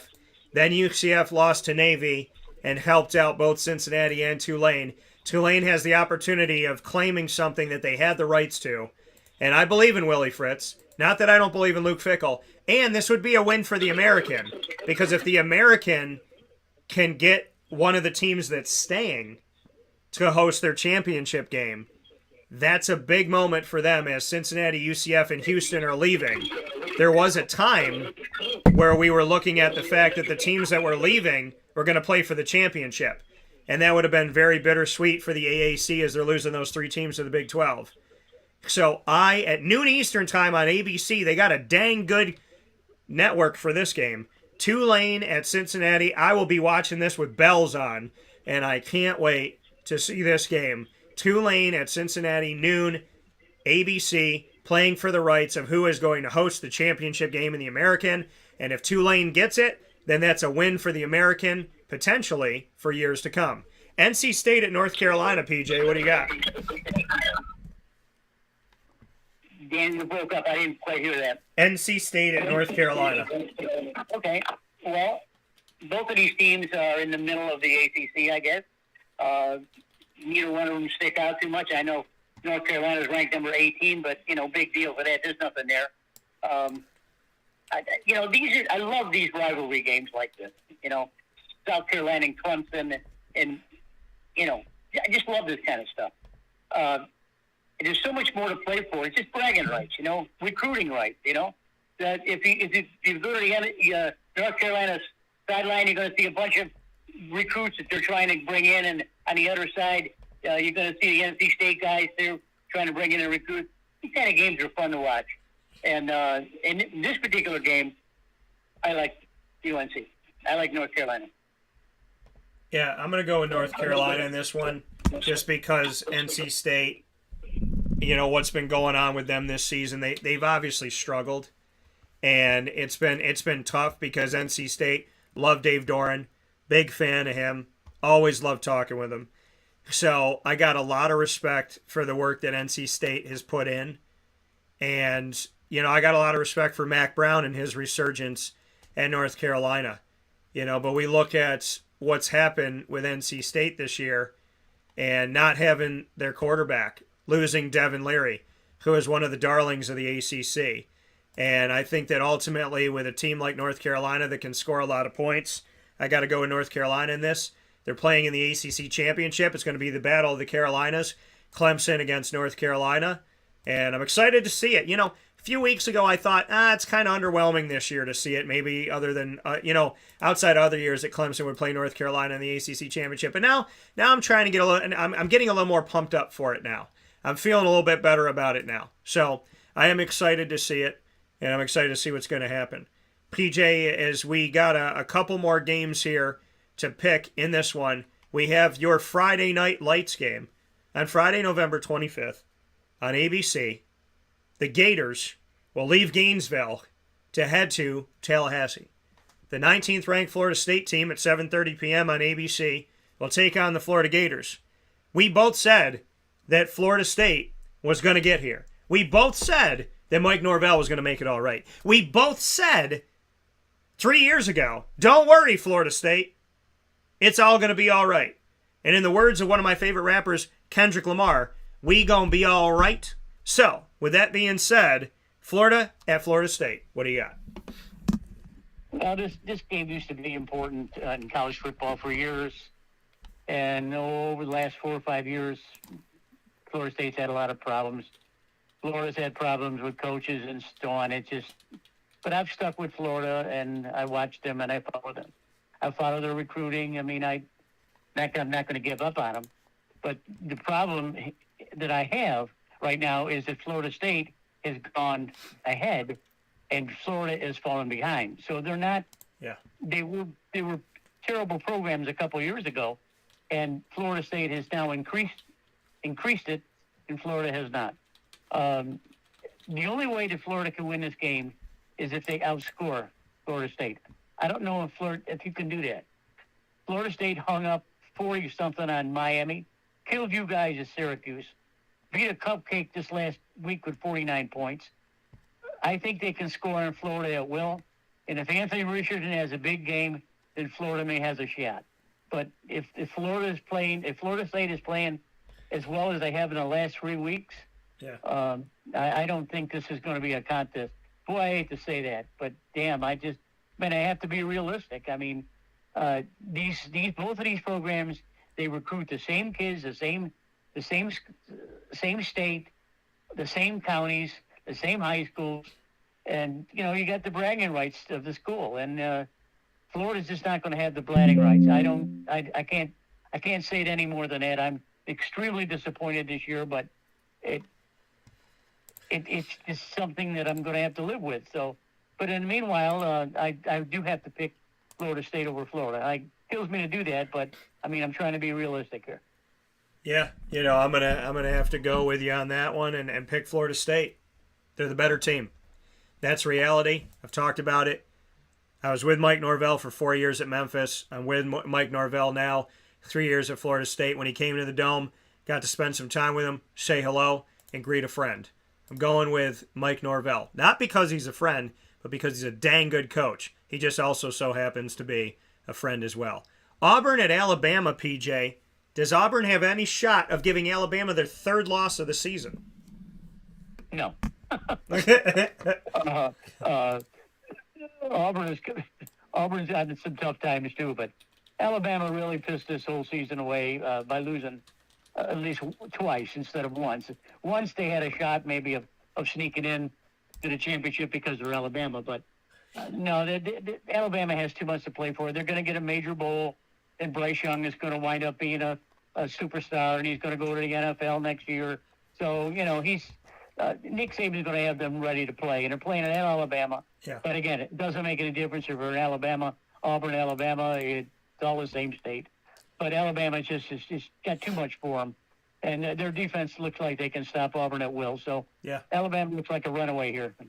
Yeah, I got Alabama in this one too. I said they're the only two. I've been saying for years they're the only two-loss team that can make the college football playoff. But I believe that if they were playing in the championship game, and they're not. So I think LSU might be the two-loss team that is the first team ever to make it into the college football playoff with 2 losses. And that brings me into LSU at Texas A&M. Texas A&M, a year after beating Alabama and having the top recruiting class in the nation 2 years in a row, they don't look good. I know they lost their quarterback, but they're not looking pretty, PJ. LSU, they're looking very pretty under Brian Kelly. Man's got some balls on him, some cojones, going up against Alabama in the first overtime saying, screw you, we're going for 2. We want to win this game and go the heck home. And they did. Baton Rouge feeling good. LSU, do they win this game over Texas A&M and put themselves in a position to make the college football playoffs still? Well, when the season started, LSU did not play very well. Frankly, they played rather poorly. And then they started kicking into gear. I think Brian Kelly finally realized that I can win a lot more down here than I do up in Notre Dame and feel better about it. Yeah. And he's feeling better about it because he does have an excellent team. Their defense is outstanding. They run to the ball, they knock down passes, they get to the quarterback, tackles for losses, sacks. They're just great. LSU Alabama would have been a good game a month ago, or maybe coming up, but not now. This is Texas A&M. Jimbo talks too much. You know that, Daniel. I know you do. I know you do because you make fun of him all the time. Jimbo talks too damn much, and he gets his ass beat. And he's going to get his ass beat this time because LSU's not going to take any prisoners. Brian Kelly, he's trying to weasel his way into the SEC. He's trying to recruit real good.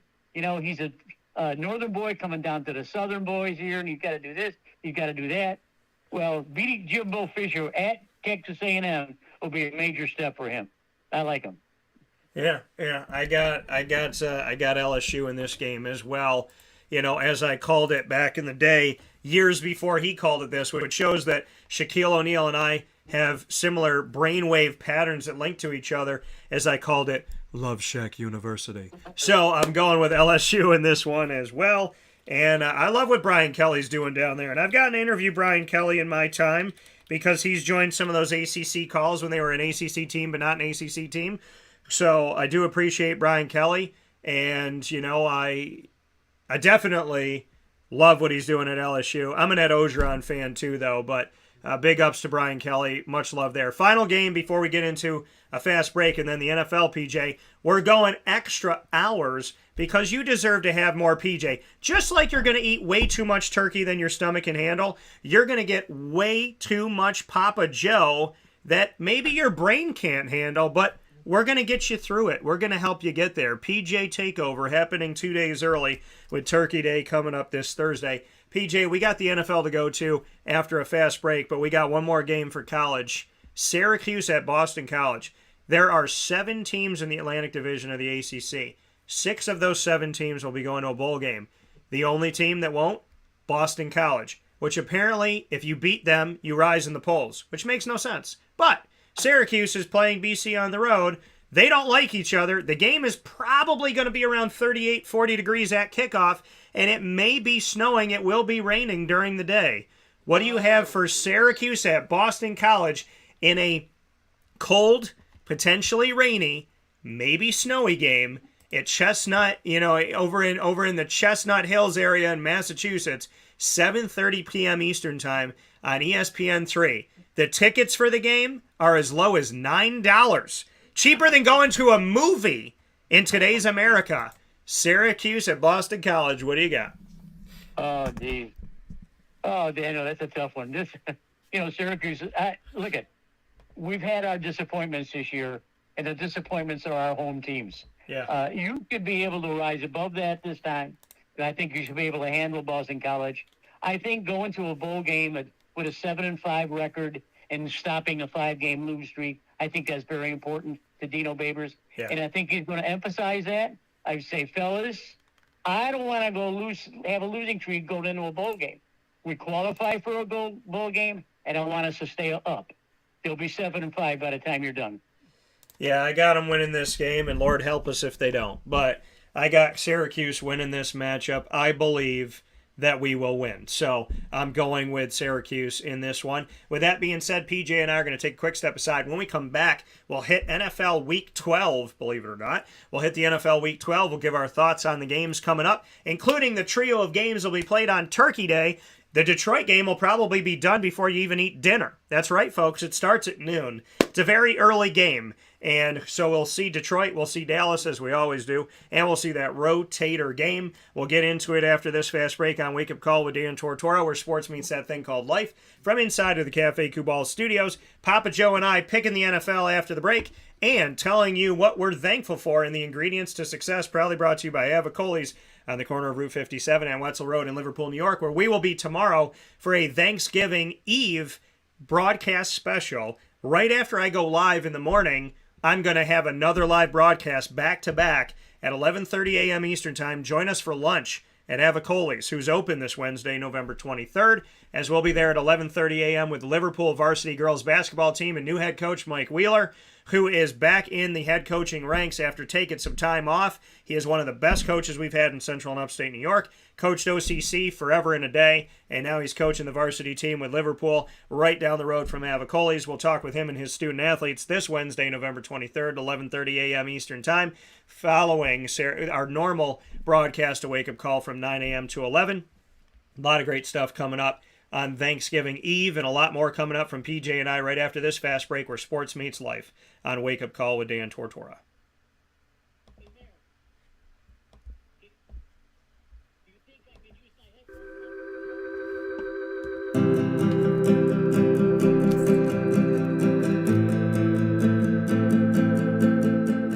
Cafe Kubal offers same-day local delivery of our products, offering no delivery charge for Onondaga County. Shop cafekubal.com for fresh roasted coffee beans, cold brew, travel mugs, and all your essential Cafe Kubal needs. Cafe Kubal, coffee for the soul.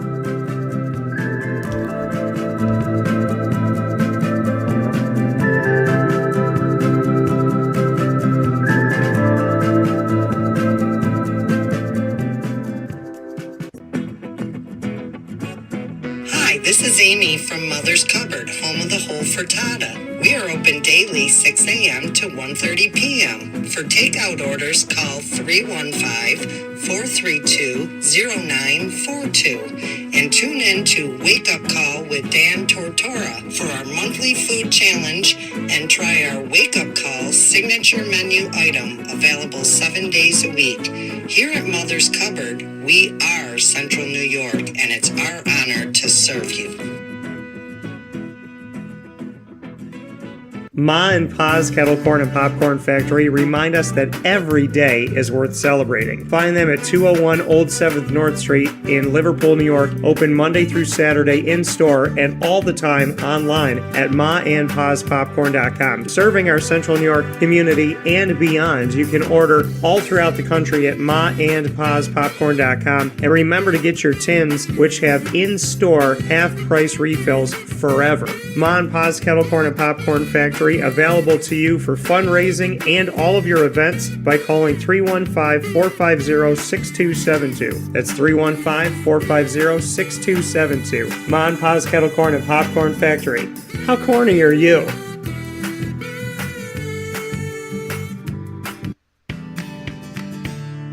Witty Wicks Candles and Gift Shop, Township 5 Camillus, where you will find handcrafted all-natural soy wax candles over 60 cents to freshen up your home. We carry a wide range of locally made items, Syracuse, Syracuse Salt, and Chocolate Pizza Company, to name a few. Let our knowledgeable staff help choose unique gifts and keepsakes for any occasion. Gifts for family and friends, and maybe a little something for yourself. Witty Wicks Candles and Gift Shop, Township 5, Camillus.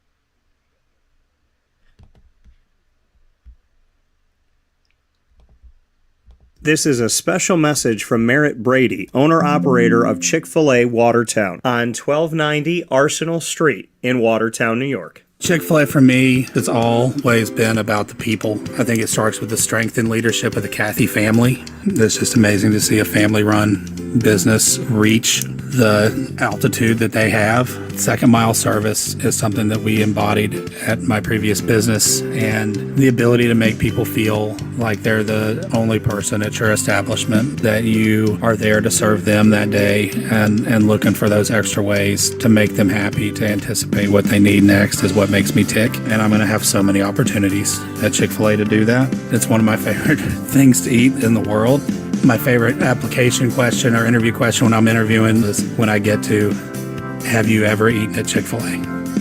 And a smile hits both their ears. You know, they can't even answer the question for a second. And when I see that, it's like, man, that's going to be a great hire. They already get it. They already feel it. They already know that we're different. The Chick-fil-A experience, it's a real thing. And then, of course, just our generosity and community involvement and making a positive impact in the lives of our team members, our guests, and the community in general, I think is really the secret sauce.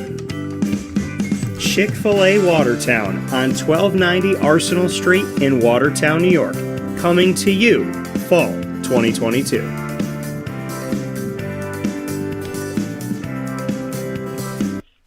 Back here on Wake Up Call with Dan Tortora, where sports meets that thing called life. PJ and I in the takeover 2 days early. Typically, we're with each other on Thursdays from 9 a.m. to 11 a.m. Eastern Time. This week, we are a couple days early with Thanksgiving being this Thursday and us being off for Thanksgiving as we celebrate with our family, and you'll be celebrating with yours. You can listen to Wake Up Call with Dan Tortora. So if you miss us, if you get sad, you say, hey, I need to hear that show during Turkey Day. Well, guess what, folks? You can go ahead and listen to the show whenever you want to by going to our archives, and I added a bunch of stuff there for you.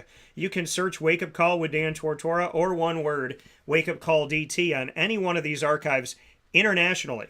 Amazon Music, Audible, iHeartRadio, iTunes and Apple Podcasts, MixLR, Player FM, Podbean, Podvine, TuneIn, Spotify, Stitcher, and YouTube. All you have to do is search Wake Up Call with Dan Tortora or one word, Wake Up Call DT. You can also ask your Amazon devices, Alexa. You can ask her. You can ask your Google device as well to play the latest episode of Wake Up Call with Dan Tortora, and they'll do that for you. So you can connect with the show whenever, wherever, however, on any one of these many apps. So make sure that you do that. With that being said, PJ and I are to our NFL prediction time.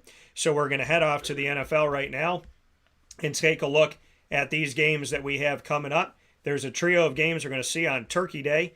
We always see the Cowboys, we always see the Lions, and then we have our rotator. So it's going to be an interesting week here in Week 12 for the NFL as things start to shape out. There's not a single team that's undefeated at this point. PJ, Buffalo fans up here in upstate New York, they're feeling good. Why? Because Buffalo just had to play in Detroit because there was so much snow. And now Buffalo is playing in Detroit again. So they already know what it's like to make Detroit their home for a week. I think they might make it their home for 2 weeks. Buffalo at Detroit. What do you got? Well, Buffalo looks... I just love Josh Allen. I just love the way he plays. I even like his commercials. The commercials are funny to watch. I'm sure he's making a lot of money there, too. The Lions, boy, they're up one day, one week, down 1 week, up 1 week, down 1 week. Not going to make much difference, though. I think the Bills have too much here. I think Josh throws the ball all over the place. Yeah, I'm picking Buffalo as well. Big time game. It's been a long time since we've had really good matchups on Thanksgiving. Buffalo at Detroit's going to have everybody watching at 12:30 p.m. on CBS. It might have a couple turkeys getting burned in houses because Buffalo fans won't be paying attention. New York Giants at the Dallas Cowboys, another great game. Sometimes Dallas is playing teams and you're like, what the hell is this game about? Well, this is a divisional game. And the Cowboys are doing well, and the Giants are doing well. They both have winning records. So this game has a lot of implications. For the first time in a long time, we're going to see the Giants play the Cowboys in a game that actually means a lot. Because in the NFC East right now, they're both 7-3. Whoever wins this game is going to be right behind Philadelphia. Dallas currently is. Giants at Dallas, what do you got? Well, I think the Giants have 7-3 because they played with some ghosts. The Cowboys, after what they did to Minnesota last weekend, they look like they're, frankly, one of the best teams in football, if not in the NFC. But I like the Cowboys. I like the Cowboys in this one, too. Who would have thunk after Minnesota put it on Buffalo that the Dallas Cowboys were not just going to beat Minnesota, but they were going to pummel them into the ground 40-3 against an offense with Justin Jefferson, Adam Thielen, Delvin Cook, and TJ Hawkinson, and an above-average quarterback in Kirk Cousins? You got to be kidding me. The team that put 31, or pardon me, the team that went out there in Minnesota that, like I said, went to overtime against the Buffalo Bills, a team that scored 33 points there, a team that defeated a good Commanders team on the road that doesn't get a lot of respect, a team that outscored Arizona, a team that outplayed Miami on the road, a team that beat the Bears, a team that beat the Saints, who have a lot of offense. That team, yeah, that team, folks. That team lost to the Cowboys. So, the boys have shown in the past they can look really good and look really bad, but Cooper Rush did the job, and Dak Prescott is back doing his thing. I like the Cowboys to win this game. The New England Patriots, Minnesota still gets to play, this was a perfect scheduling plan here, that Minnesota ends up being the team in the rotator. New England at Minnesota. Well, you can't count New England out because it's Bill Belichick, and for whatever reason this season, they've put it on the Jets. They've gone after teams inside of their division. They've made it interesting. They're still in the hunt in the AFC East, but they're playing at Minnesota, and Minnesota is coming off a bad game, but they should be good, right? However, I feel like this could be a 17-10 game, and New England could win it.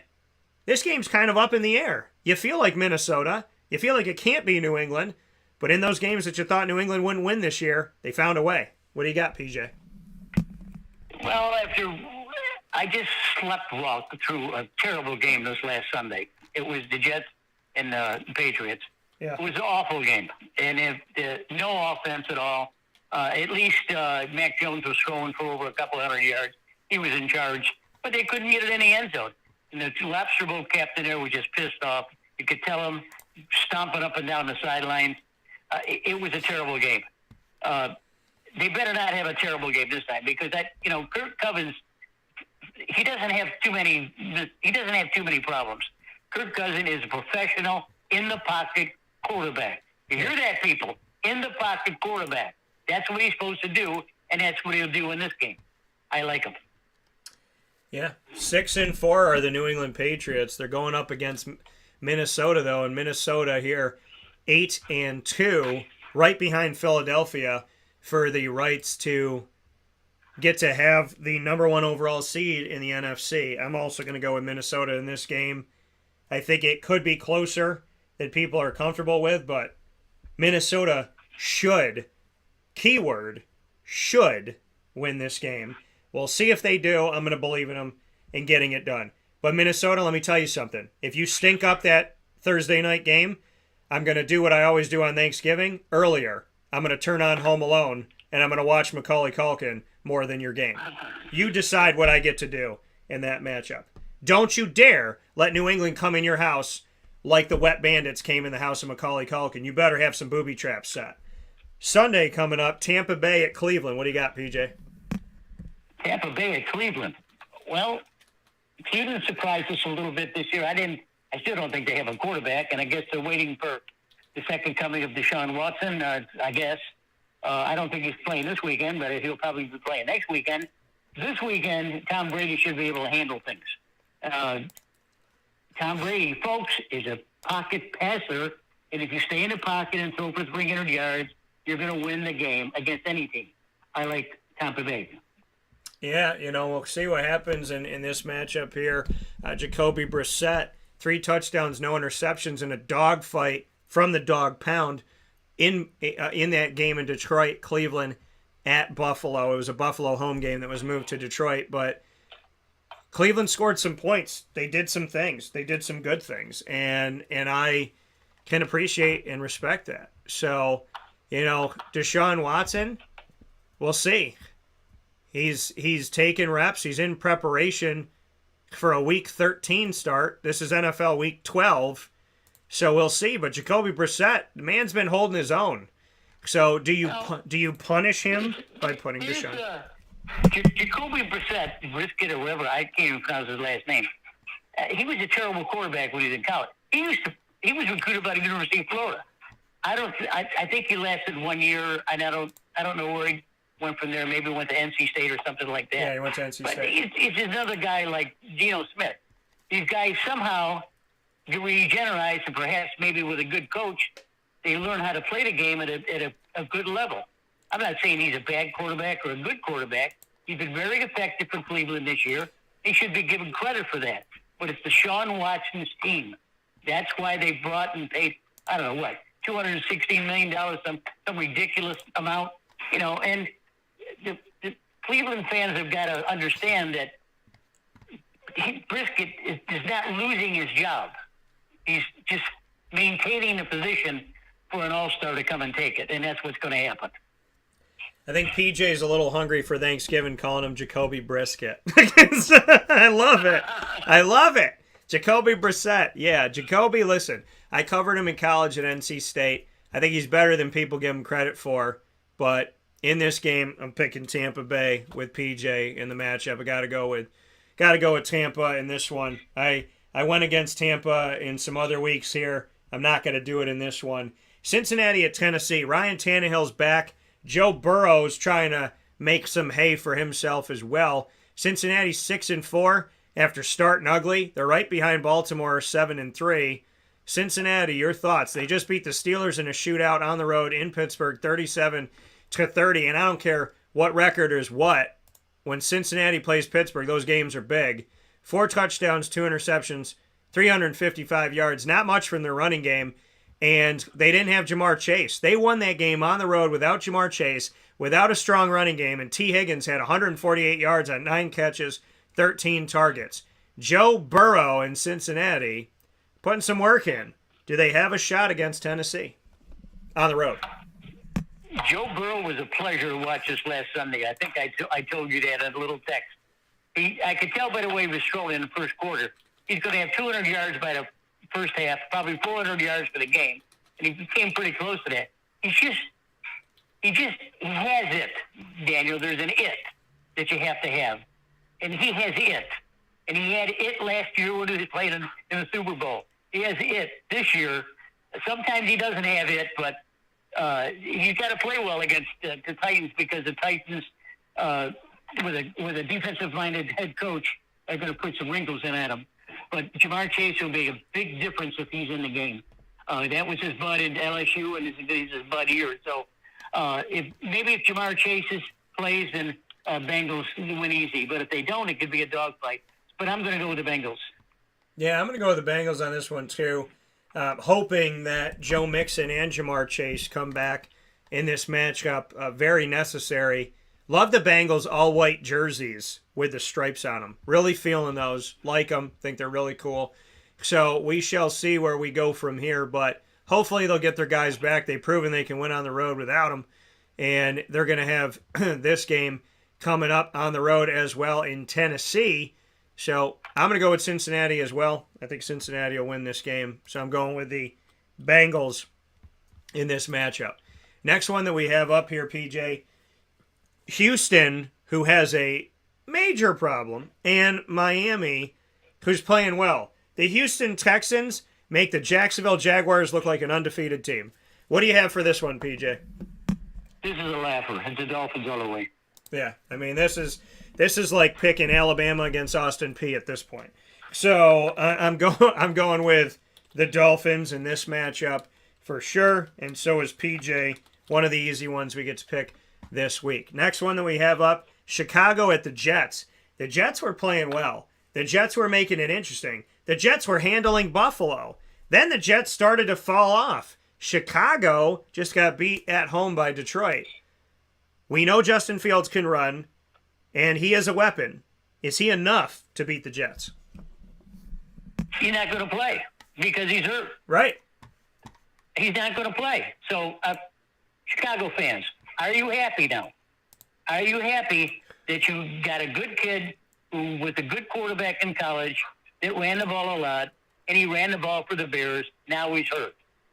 Now, I'm not going to belabor the point. I'm not going to continue chastising you. Are you happy now that you don't have your franchise quarterback? In that case, you're playing at the Jets. And the Jets with Zach Wilson, who looked awful against the Lobster Bowl captain. This game will be terrible. This game will be terrible. But I'm just going to pick the Jets because they're playing at home. They said he's day-to-day with a left shoulder dislocated injury, and they have not ruled out that he's not done for the year. So they got him as day-to-day, but it could be season-ending. Those are two ends of the spectrum, folks. I'm going to go with the Jets in this one and hope to God that we get to see Justin Fields because I never like seeing anybody injured. But I am going to pick the Jets. And that's for you, Ross and Brendan, and all my people that love the Jets. And my guy Joe as well. Atlanta at Washington. Washington's been a pretty darn good team this year, and they don't get the credit. Taylor Heineke's been a pretty darn good quarterback over the last couple of years, but he doesn't get the credit. Atlanta, well, they don't play defense. So what do you have in this one? Marcus Mariota looked awful good this last Sunday, and he looks like it's the real deal, too. He was a good quarterback for Tennessee. I have no idea what happened over there. Number 2 why pick. they released him or something like that. But he should have. He should be given a lot of credit for what Atlanta's doing this year. He looked awful good this last week, and he also runs the ball. These guys that spin out of the backfield, they tuck the ball under and they're going to run. Okay? It's not like he's in the pocket and he's trying to save some time. He's trying to get 5 seconds and run. No, they kick the ball under and run. Marcus, please don't run the ball. I like the Falcons. Yeah, Falcons, listen, they figured out a way. I said they'd use a rookie this season, Tyler Algier. They have, even with Cordero Patterson coming back. Kyle Pitts has put some work in as well. Hopefully Drake London will get some more action. He did get a touchdown. It was his only catch of the game, 2 yards. So he did get me some points in fantasy, but a relatively quiet day for him. So hopefully things will get better. Atlanta at Washington. I'm going to go with PJ, and I'm going to pick Atlanta just because I think they'll be able to score points. But that Washington Commanders team, if they get this in a 20s game, it's going to be a little bit dangerous. But I'm going to pick Atlanta to win the matchup too. Denver at Carolina. Denver's reeling. Carolina is winning after firing their head coach. Your thoughts? This is going to be another terrible game. Russell Wilson has to play the position the way he used to play it. If he does that, they should be able to win. I don't see Carolina doing anything right this year, especially giving up their franchise running back. Why do you do that if you don't have plans to win during the season? Well, we're going to get a bunch of picks for next year. Okay, that's next year. Yeah. What about this year? Yeah. Meanwhile, McCaffrey gets a million yards for San Francisco. They got a chance to maybe even play in the Super Bowl. But no, not Carolina. I like the Broncos. I like the Broncos in this one too. You wanna have a weird world come together? Matt Rule left Temple, went to Baylor, became the head coach at Carolina, got fired. Jeff Collins left Temple after Matt Rule was the head coach at Temple, went to Georgia Tech, got fired. The teams that are winning right now after firing Jeff Collins and Matt Rule, Georgia Tech and the Carolina Panthers. Kind of a weird world there. I'm going to go with Denver in this one as well. Baltimore at Jacksonville. God willing, I will be on site on location to see Lamar Jackson and his squad take on my Jaguars right after Turkey Day. Is it gobble, gobble, wobble, wobble? Or is it a loss for the Jaguars? What do we got here? Well, sympathy-wise, I want to go with the Jaguars, and I think I will, and here's why. I think that the last couple of weeks, Trevor Lawrence has really grown up as a quarterback. I mean, he's making the right reads. God, he throws the hell out of the ball. Jesus. I mean, he can throw it 40 yards on a dime, right on a dime. And Lamar Jackson is not the best thrower in the world, but he's a quarterback and it runs. I guess he's made that point many, many, many times. He's a good quarterback, but I think that the Jaguars, they had a week to prepare for this. Yeah. And I think that they're going to be able to pull this one off, Daniel. I like Jacksonville at home here. Yeah, I like Jacksonville in this one too. Baltimore barely beat the Panthers 13-3 in a low-scoring game. They've scored under 30 points the last 3 games. They've scored under 30 points since they beat the Patriots 37-26. They haven't scored 30 points in all of their last games here, and we're talking the last 7 games that they've played. So, I expect this to be a higher-powered offense. They've been relatively quiet. They lost to the Dolphins 42-38, put 37 on the Patriots, and since then, they haven't been as loud offensively. I think Jacksonville's defense has proven. You know what I'd like to see in this game? Yeah. I'd like to see in this game. I'd like to see Harbaugh do something right for a change with Lamar Jackson. Keep him in the pocket. We've seen this year the emergence of 2 really top-flight tight ends, Kittle and Kelsey. Yeah. Why is that? Because the quarterbacks are looking for him. They got some plans for him. They got some plays for him. Lamar Jackson has that kind of tight end in Arnold from Oklahoma. He's that big and that strong and that fast. Get him the ball, Lamar. You don't need to run. If you want to run every once in a while, that's fine. But, use the template that's already out there when you have a play-action quarterback who has to run from time to time, but also looks for all-pro tight ends. Arnold is that kind of player. That's what I would do. Yeah, and I think, for the first time in a long time, Jacksonville has multiple tight ends to throw to. With Evan Engram and Dan Arnold, they have opportunities out there that they didn't have before. So I'd like to see what they could do with it. And, ultimately I'm picking Jacksonville's defense. If they can get out there and get a defensive touchdown, I'm looking at, I really think their defense, who has come on and then faded and then came back again, I'm very excited to see what they could do here and looking forward to this. So a lot of good stuff coming up here, and I think Jacksonville could get this win. They get a defensive touchdown. They're at home. They're feeling good. I think Jacksonville pulls off this one against Baltimore, and I'll be on site to see it. Heading to the 4 o'clock games. It's my bad, Daniel. What? That tight end is Mark Andrews, not Arnold.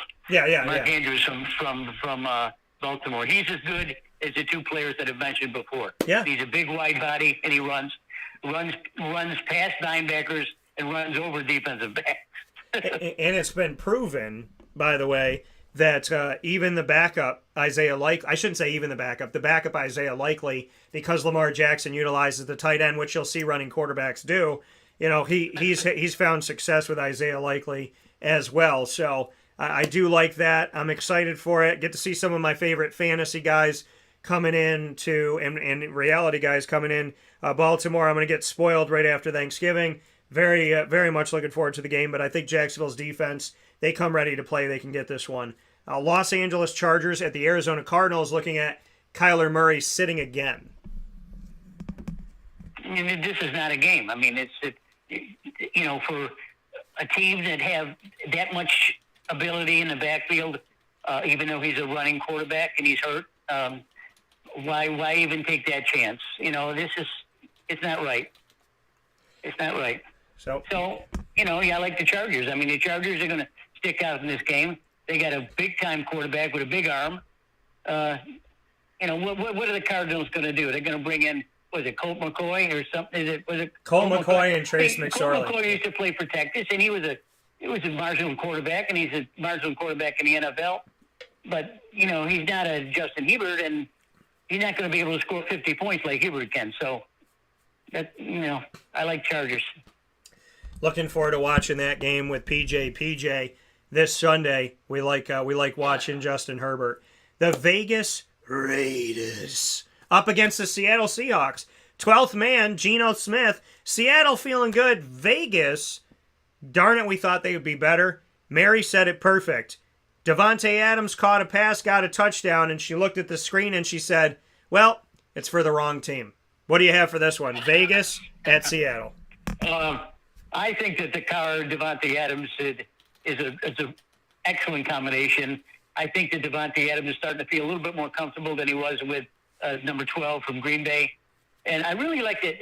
I'm going to go on the limb here. I think I like the Raiders in this game, mainly because that the Seahawks probably don't have anyone to cover Davante Adams. And if you double team him, someone else is going to be open. So that's going to be up to Carr to find that guy. But I like the Raiders in this game. You know, I thought that Geno Smith would affect the fantasy value of Tyler Lockett and DK Metcalf, but their value has been going up. I thought their rookie running back was going to be able to do some good things, and he definitely has. So, Kenneth Walker III. So I'm a fan of Seattle. They're at home. I'm going to pick them to win this game. The Rams at Kansas City. Could have been this year's Super Bowl, but the Rams suck. And the Chiefs are pretty darn good. I said the Chiefs or the Bills. Preseason, I said Chiefs or Bills versus the Rams. In the middle of the season now, I think Chiefs got a shot. I think the Rams have shot themselves. Kind of like Plaxico Burress when he had a gun in his sweatpants. Who brings a gun into a club loaded with the safety off in sweatpants? Well, apparently Plaxico Burress in literal life and in figurative life, well, the Rams shot themselves like a gun in your sweatpants. What do you have for this one, PJ? The Rams at Kansas City. This frankly, a month ago, this would have been a hell of a game with Matthew Stafford being healthy. We've seen the Kelce-Mahomes combination for 3 years now, or 4 years, or whatever. That Kelce is like Cup. He can't be guarded. He can't be covered. Yeah. When you had Derwin James, probably one of the best safeties in the country, in the league, try to cover Kelce this last game. You know, for the most part, he was getting the best of them. But all of a sudden, there was a little bit of a change. He started playing outside of Kelce and was going to start to play man-to-man. And you don't play a guy like Kelce with a quarterback like Mahomes who can move around and play a Kelce man-to-man. You don't do that. I mean, look what happens. I mean, you lose the game, and the guy that you're trying to cover is going to win the game. Yeah. So Derwin, you made a big boo-boo there, Bobby. And I don't see this game is even going to get uglier, because I think that the Kelce and his boys are going to run rampant through the secondary. Yeah, I'm going with Kansas City. Plain and simple. They're playing better football than the Rams. They have more weapons than the Rams. And I just don't believe in the Rams wide receiver core. And Cooper Kupp hasn't been healthy, and it's affected a lot of things. This team has been figured out. Kansas City, they're doing well without Tyreek Hill. So I'm going to give them the credit to win the game. New Orleans at San Francisco, PJ. Jimmy Garoppolo, you like him, and he may not get the respect that he deserves in San Francisco, but he wins for them. He deserves to have the money. He deserves to have the contract extension. He deserves to have the love, because he keeps filling in and he keeps doing well for a team that keeps trying to replace him. What do you have? New Orleans at San Fran. Just like I'm bitching about the coaches and their general managers about what they do with the quarterbacks. This is a perfect example of the 49ers being clueless about how a professional quarterback is supposed to play.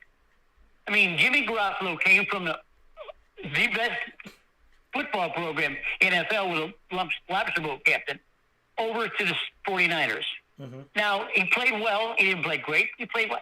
He plays well. He doesn't need to be replaced. You just got to get him some playmakers. So they finally did something right. They go ahead and get Christian McCaffrey. Look at last night. Last night, Kittle was roaming the backfield he was running rampant. And Garoppolo can move pretty good for a quarterback. He doesn't need to run the ball, of course. He's got a good arm. And, the 49ers, they're going to cause a lot of problems in that division and in the NFC. because they're going to start playing well now until the end of the year. They will be a force against the Cowboys.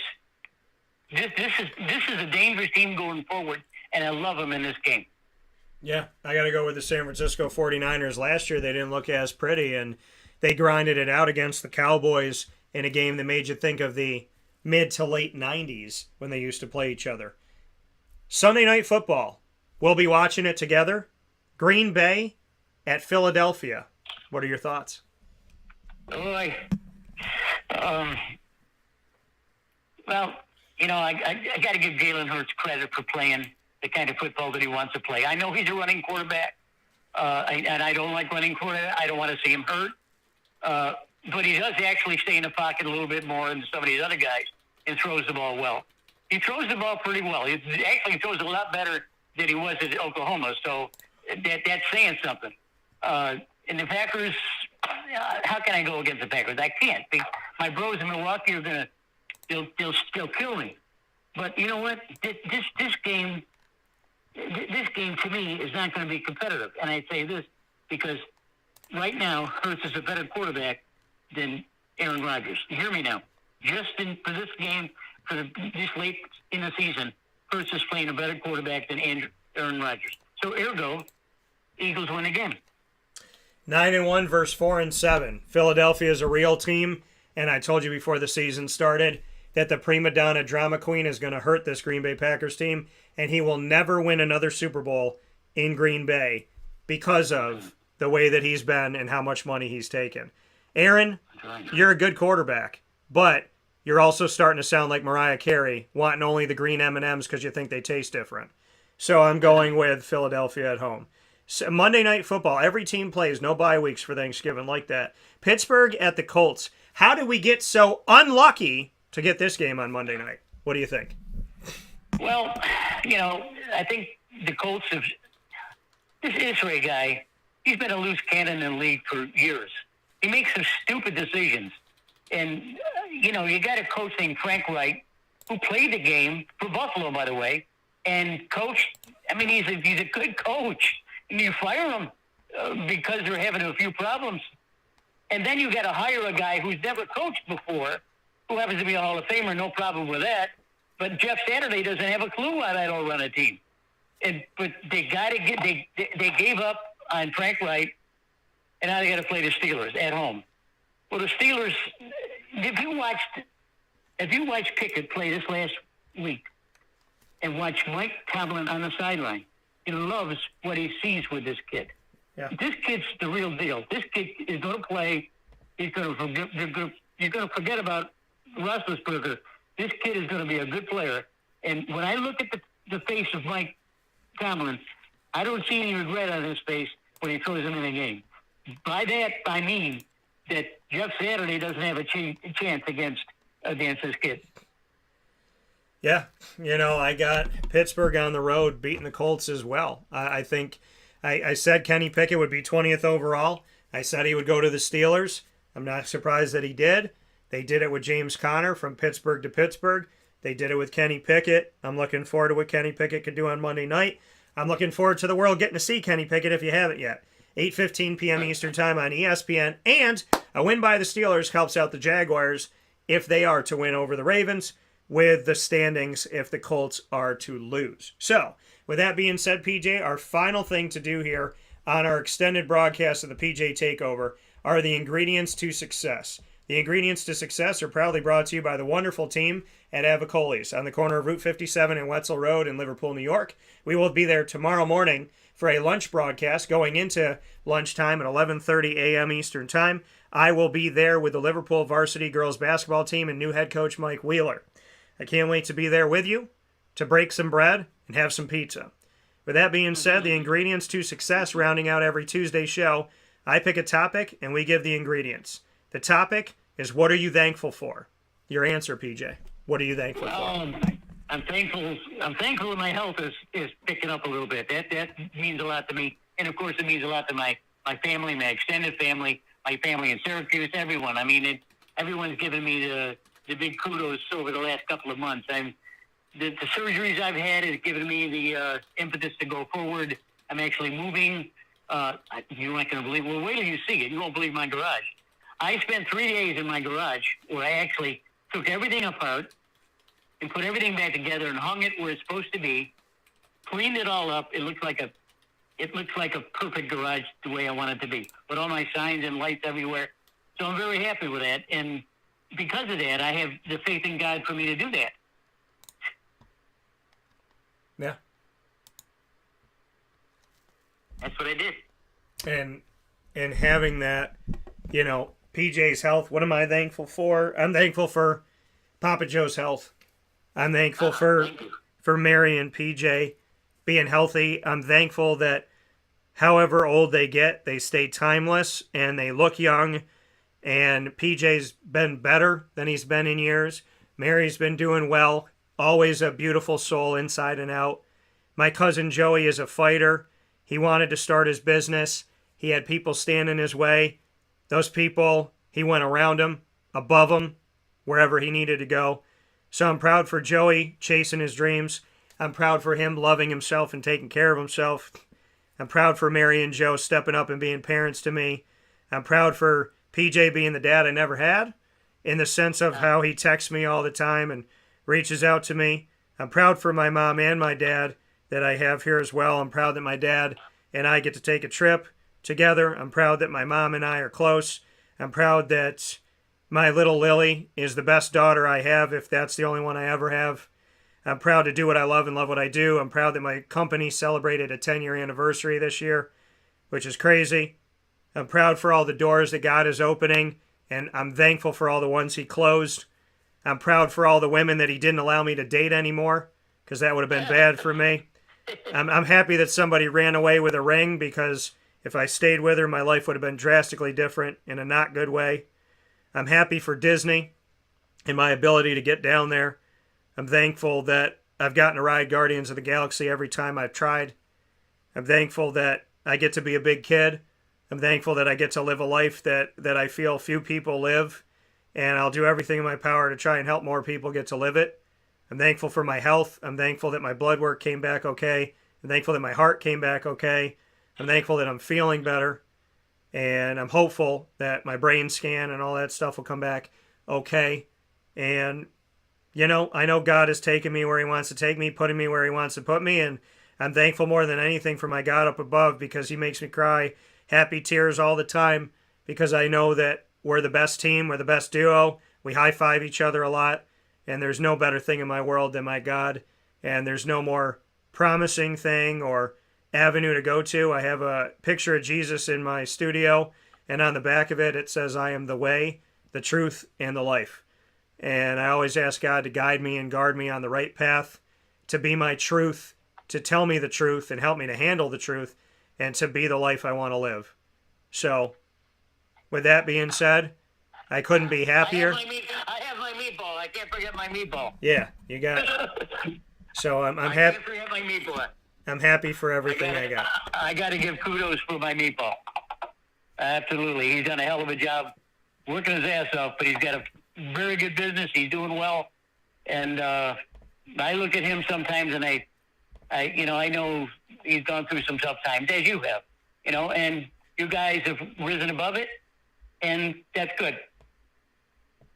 We keep fighting, and, it helps to have the best people in your corner to rise up from, and I'd pick Papa Joe and Mary T in any situation, in any circumstance. So we love you. Happy to be meatball number 2, and can't thank you enough. Happy Thanksgiving, and I will see you this weekend. Oh, okay, good. See you later. Take care. Bye-bye. See you. That coming from Papa Joe, where sports meets that thing called life on Wake Up Call with Dan Tortora. We will take our final step aside on the broadcast, and we'll wrap up today's show under-promising and over-delivering on the amount of time we got to spend together.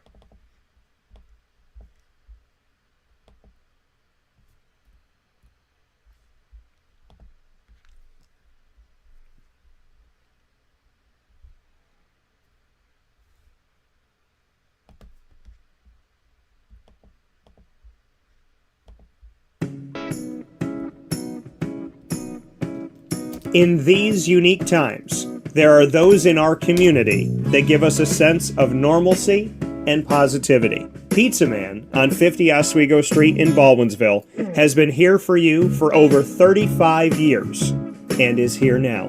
Call 315-638-1234 or order online at pizzamanbville.com to bring those familiar tastes into your home. And remember to come see our monthly on-site broadcasts centered around the community and our Baldwinsville Bees. Pizza Man in Baldwinsville. Any way you slice it, they are always here for you.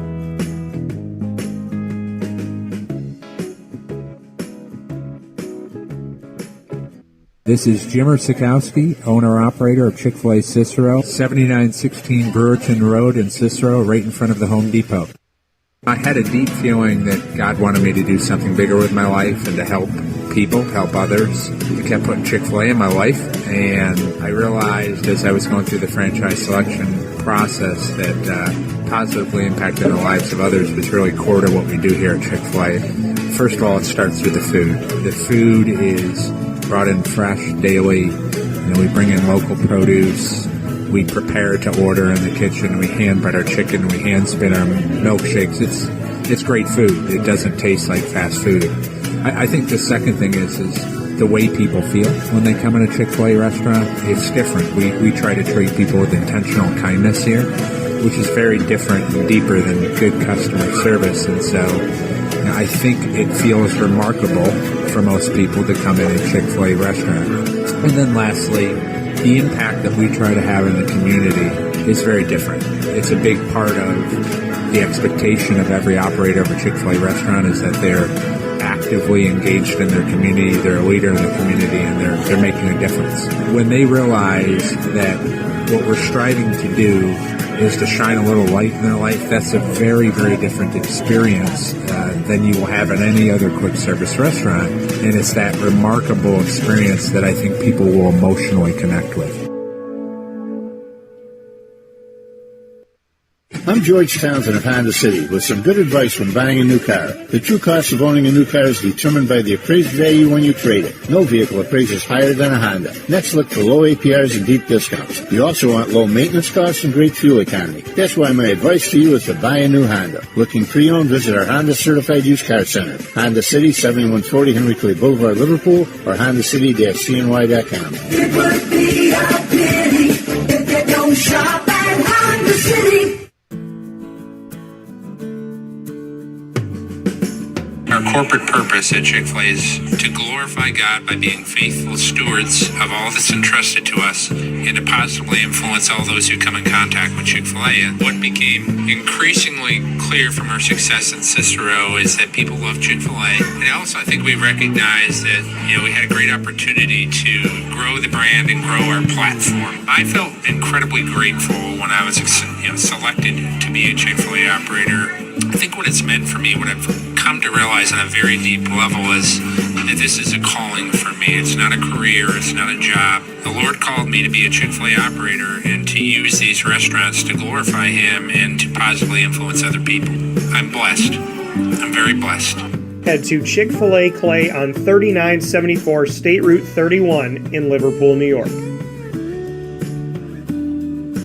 Welcome back here to Wake Up Call with Dan Tortora inside of the Cafe Kubal Studios, hanging out with you where sports meets that thing called life, and always appreciate you being here with us every Monday through Friday from 9 a.m. to 11 a.m. Eastern Time. So however you're connected with the show, thank you so much for being here on YouTube.com, Facebook.com, and MixLR.com.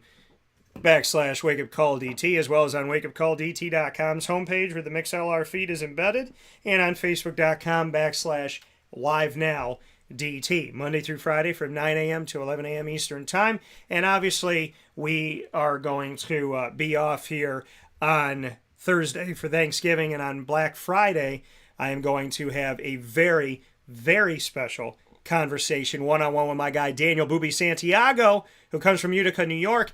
Central and upstate New York, homegrown talent, and I talk about it all the time, showcasing that talent. Daniel Booby Santiago, a true freshman, defensive lineman on the Holy Cross Crusaders team, 6-0 in the Patriot League, won their 4th straight title, first team ever in the Patriot League to do that for 4 straight seasons, and they're 11-0 overall. They defeated the likes of Yale and Harvard. They defeated FBS MAC team Buffalo with a last-second Hail Mary bomb, 37-31, and they're playing in the FCS Division I AA postseason. 24 teams. They're one of the top 8 teams and a first-round bye. So we're going to do a special with him on Friday that you can watch and listen to while you're out there shopping and having a good time. Thank you to everybody that's with us on Amazon Music, Audible, iHeartRadio, iTunes, and Apple Podcasts, MixLR, Player FM, Podbean, Podvine, Spotify, Stitcher, TuneIn, and YouTube. Search Wake Up Call with Dan Tortora, or one word, Wake Up Call DT. Big thanks to all of our partners in our community: Cafe Kubal, Carvel DeWitt, the Wildcat Sports Pub, Witty Wicks, K9 Camp Dog Daycare, Avicolli's Mon Pa's Kettle Corn and Popcorn Factory, PB&J's Lunchbox, Honda City of Liverpool, Chick-fil-A Cicero and Chick-fil-A Clay, Mother's Cupboard, K9 Campground Dog Boarding, Chick-fil-A Watertown, Pizza Man, and 317 at Montgomery Street in downtown Syracuse. And of course, we're proud to be the exclusive multimedia marketing partner of your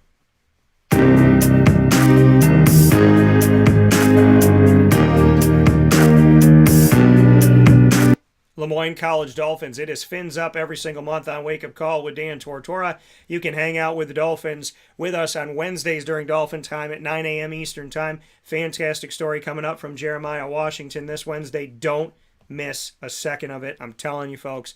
Trust me on that. Can't wait to have the Dolphins here with us, Jeremiah Washington. They're with us on Wednesdays, every first and third Wednesday with AD and DT, featuring Athletics Director Bob Beretta and myself, Dan Tortora, every second and fourth Wednesday, bringing you Dolphin Dive, diving into the stories of student athletes, coaches, administration, future Dolphins, and alumni. You can get all of our Dolphin specials, including our exclusive series on realignment and reclassification, by going to the Lemoyne tab on wakeupcalldt.com and by subscribing to our YouTube channel, youtube.com/wakeupcalldt. For more information on your Dolphins, go to the newly redesigned website, LemoyneDolphins.com.